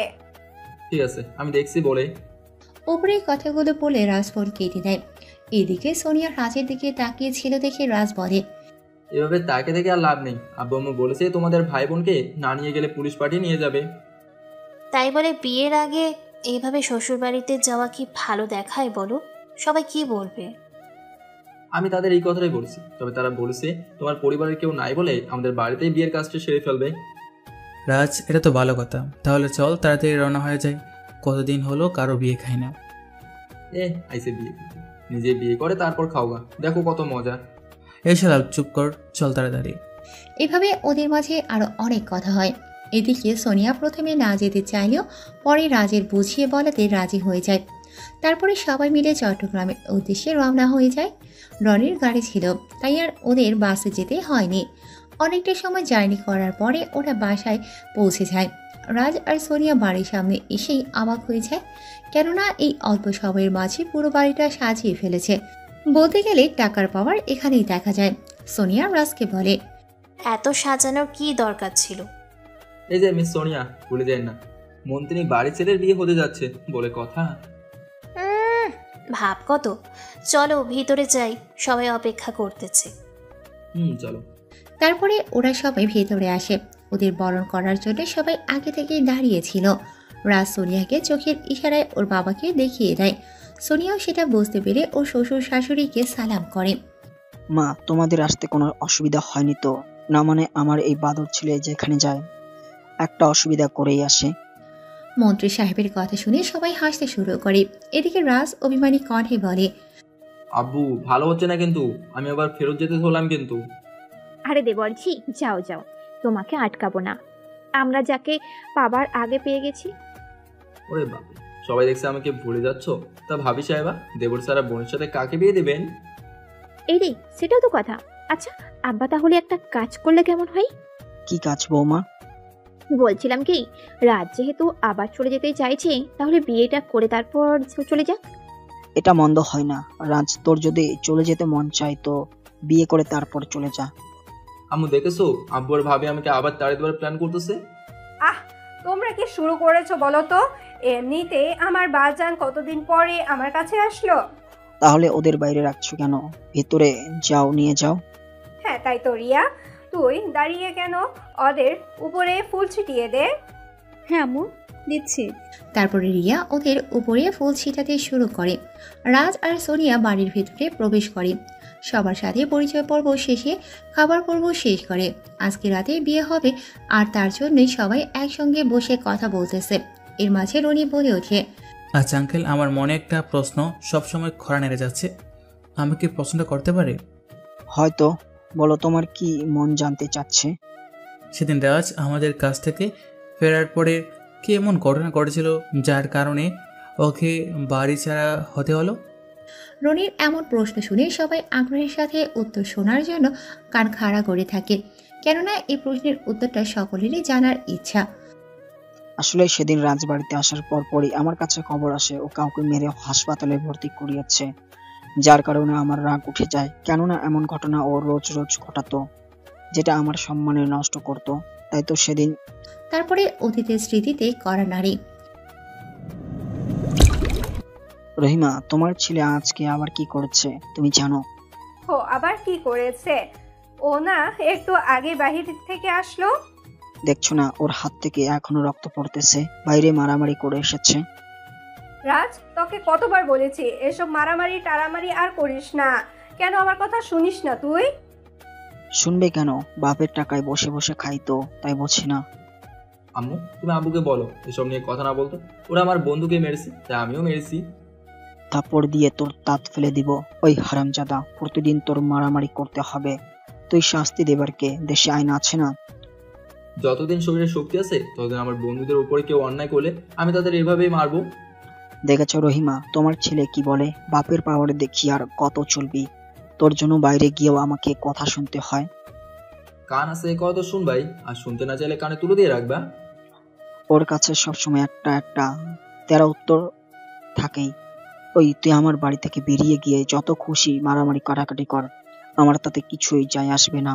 আমার বাড়িতে এইসব চলবে না। এভাবে ঘুরিয়ে পেঁচিয়ে না বলে সোজা সোজা বললেই তো পারো যে আমাকে তুমি আর পালাতে চাও না। বুঝে যদি থাকিস তো এখনো দাঁড়িয়ে আছিস কেন? বেরিয়ে যা আমার বাড়ি থেকে। রোজ রোজ এইসব নালিশ শুনতে আর ভালো লাগে না। এই শহরে আমার মান সম্মান একেবারে ধুলোয় মিশিয়ে দিয়েছিস। ঠিক আছে, চলে যাচ্ছি, আর কখনো তোমার এই টাকার প্রাসাদে ফিরে আসবো না। যা যা, পেটে টান পড়লে ঠিকই আবার দৌড়ে চলে আসবি। মরে গেলেও ফিরে আসবো না। উপরের কথাটা বলে রাজ এক কাপড়ে বাড়ি থেকে চলে আসে। এদিকে রাজের মা বারবার রাজকে ডাকার পরেও রাজ শোনে না। তুমি আমার ছেলেকে এভাবে কেন বললে? জানো না ও কতটা রাগী?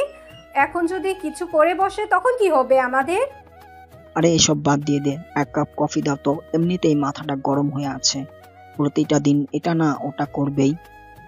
আমার ছেলের যদি কিছু হয় তো আমি কিন্তু তোমাকে ছেড়ে কথা বলবো না। একটা কথা মনে রেখো, আমি কিন্তু মন্ত্রীর বউ। তুমি কি আমাকে ভয় দেখাতেছো নাকি? আমার ছেলে ঘরে ফিরে না আসলে দেখবে এটা হুমকি নাকি। এভাবে ওদের মাঝে অনেক কথা কাটাকাটি হয়।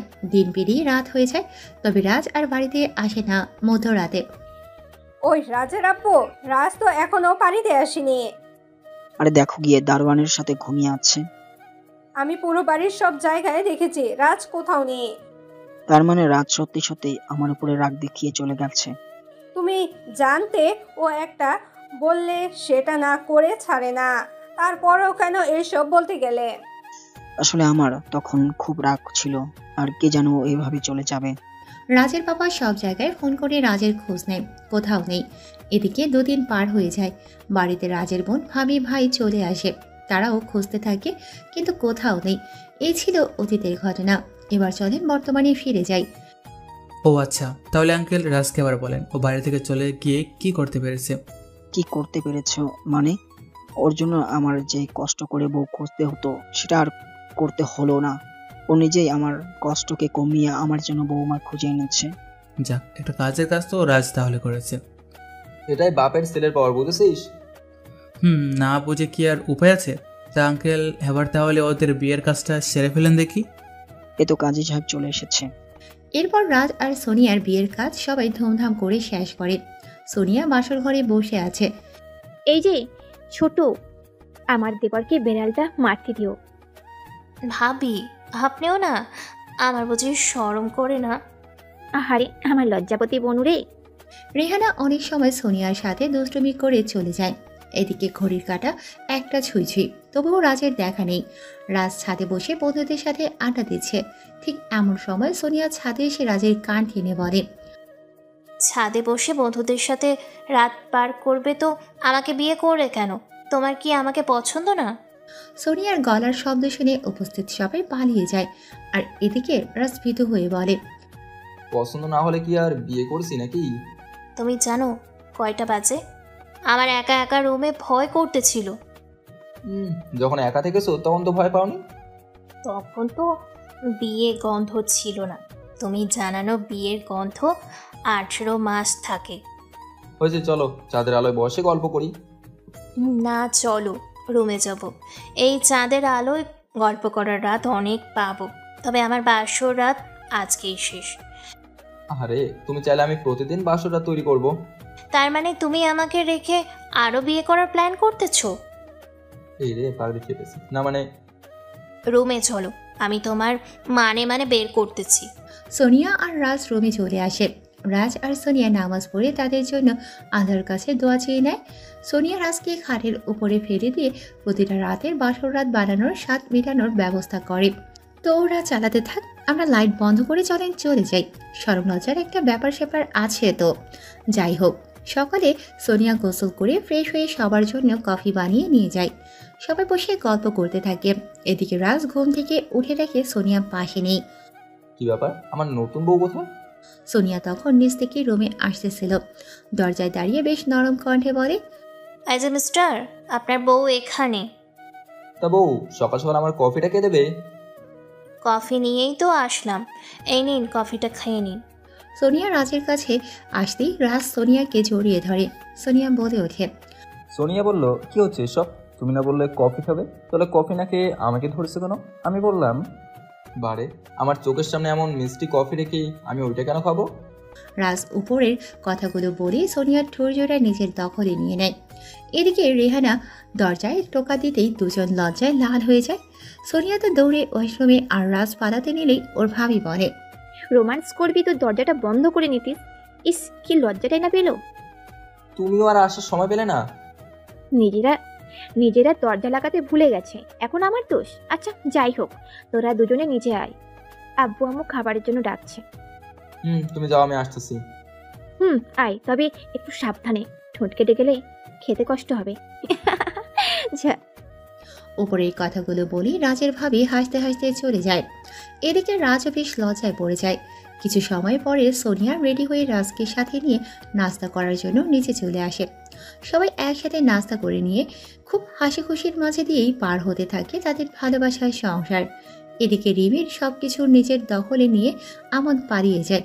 রিমি এখন সব হারা হয়ে পাগল প্রায়। তো একদিন রিমি রুহিকে বলে, আচ্ছা রুহি, তুই কি রাজের খবর জানিস? আমি তো জানি না রাজ কোথায়, তবে একবার শুনেছিলাম রাজ ও সোনিয়া বিয়ে করেছে।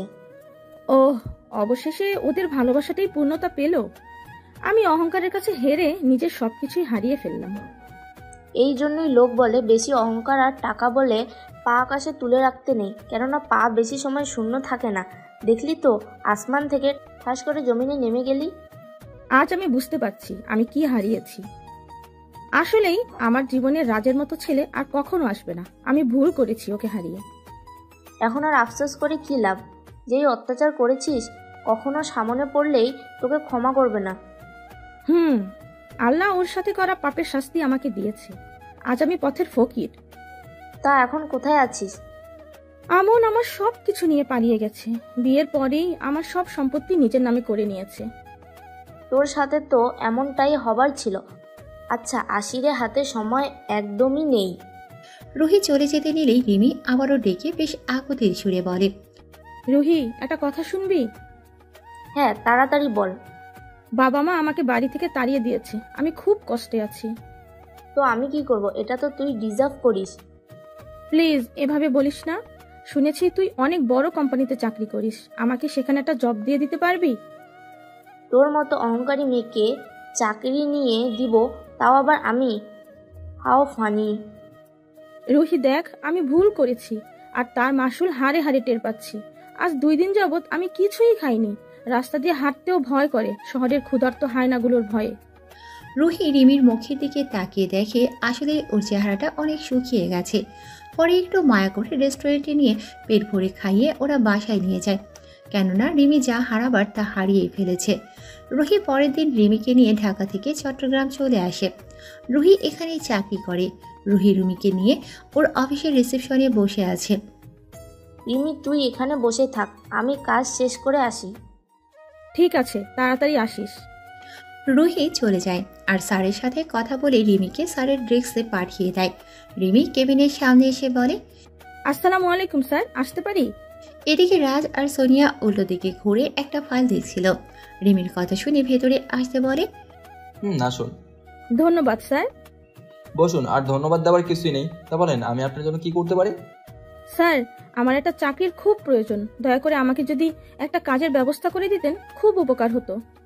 আপনার না টাকার গরমে পা মাটিতেই তো পড়তো না, তা হঠাৎ করে আজকে চাকরি খুঁজতে আসলেন কেন? সামনে থাকা মানুষের চেহারা না দেখেও কথা শুনে রিমির কেমন যেন চেনা চেনা লাগে। তবে বুঝতে না পেরে বলে, সবই আমার ভাগ্যে লিখুন স্যার। তা মিস রিমি, আপনি এখানে কি কাজ করবেন বলেন তো? আমাদের এখানে তো ক্লিনার পোস্ট ছাড়া খালি নেই। স্যার, আমার একটা চাকরি খুব প্রয়োজন, সেটা কি ক্লিনার হোক আর যাই হোক। রাজ রিমির এমন অধপতন দেখে বুঝতে পারে। আর তাছাড়া সোনিয়াও একটা চাকরি দেবার জন্য রাজকে রিকোয়েস্ট করে।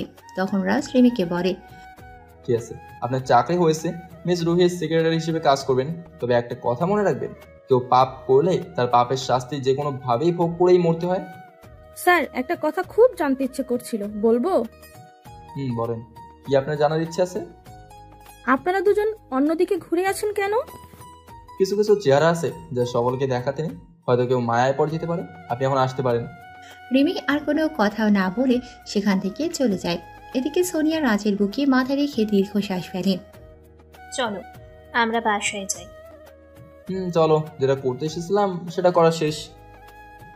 তারপর ওরা বাসায় চলে আসে। আসলে সময় কাকে কখন কোথায় নিয়ে দাঁড় করায় সেটা কেউই বলতে পারে না। তাই এই অর্ধের দুনিয়ায় অহংকারের মায়া ছেড়ে চলেন সকলকে সম্মানের চোখে দেখে।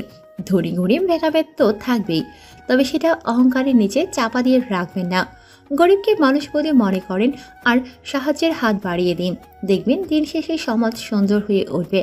ধন্যবাদ সকলকে এই গল্পের পুরোটা সময় সাথে থাকার জন্য। আর হ্যাঁ, এই চ্যানেলটা আপে আর আপনার বন্ধুরা সবাই মিলে লাইক, শেয়ার, কমেন্ট আর বেশি বেশি সাবস্ক্রাইব করবেন। আর হ্যাঁ, পুরো গল্পে যদি ভুল করে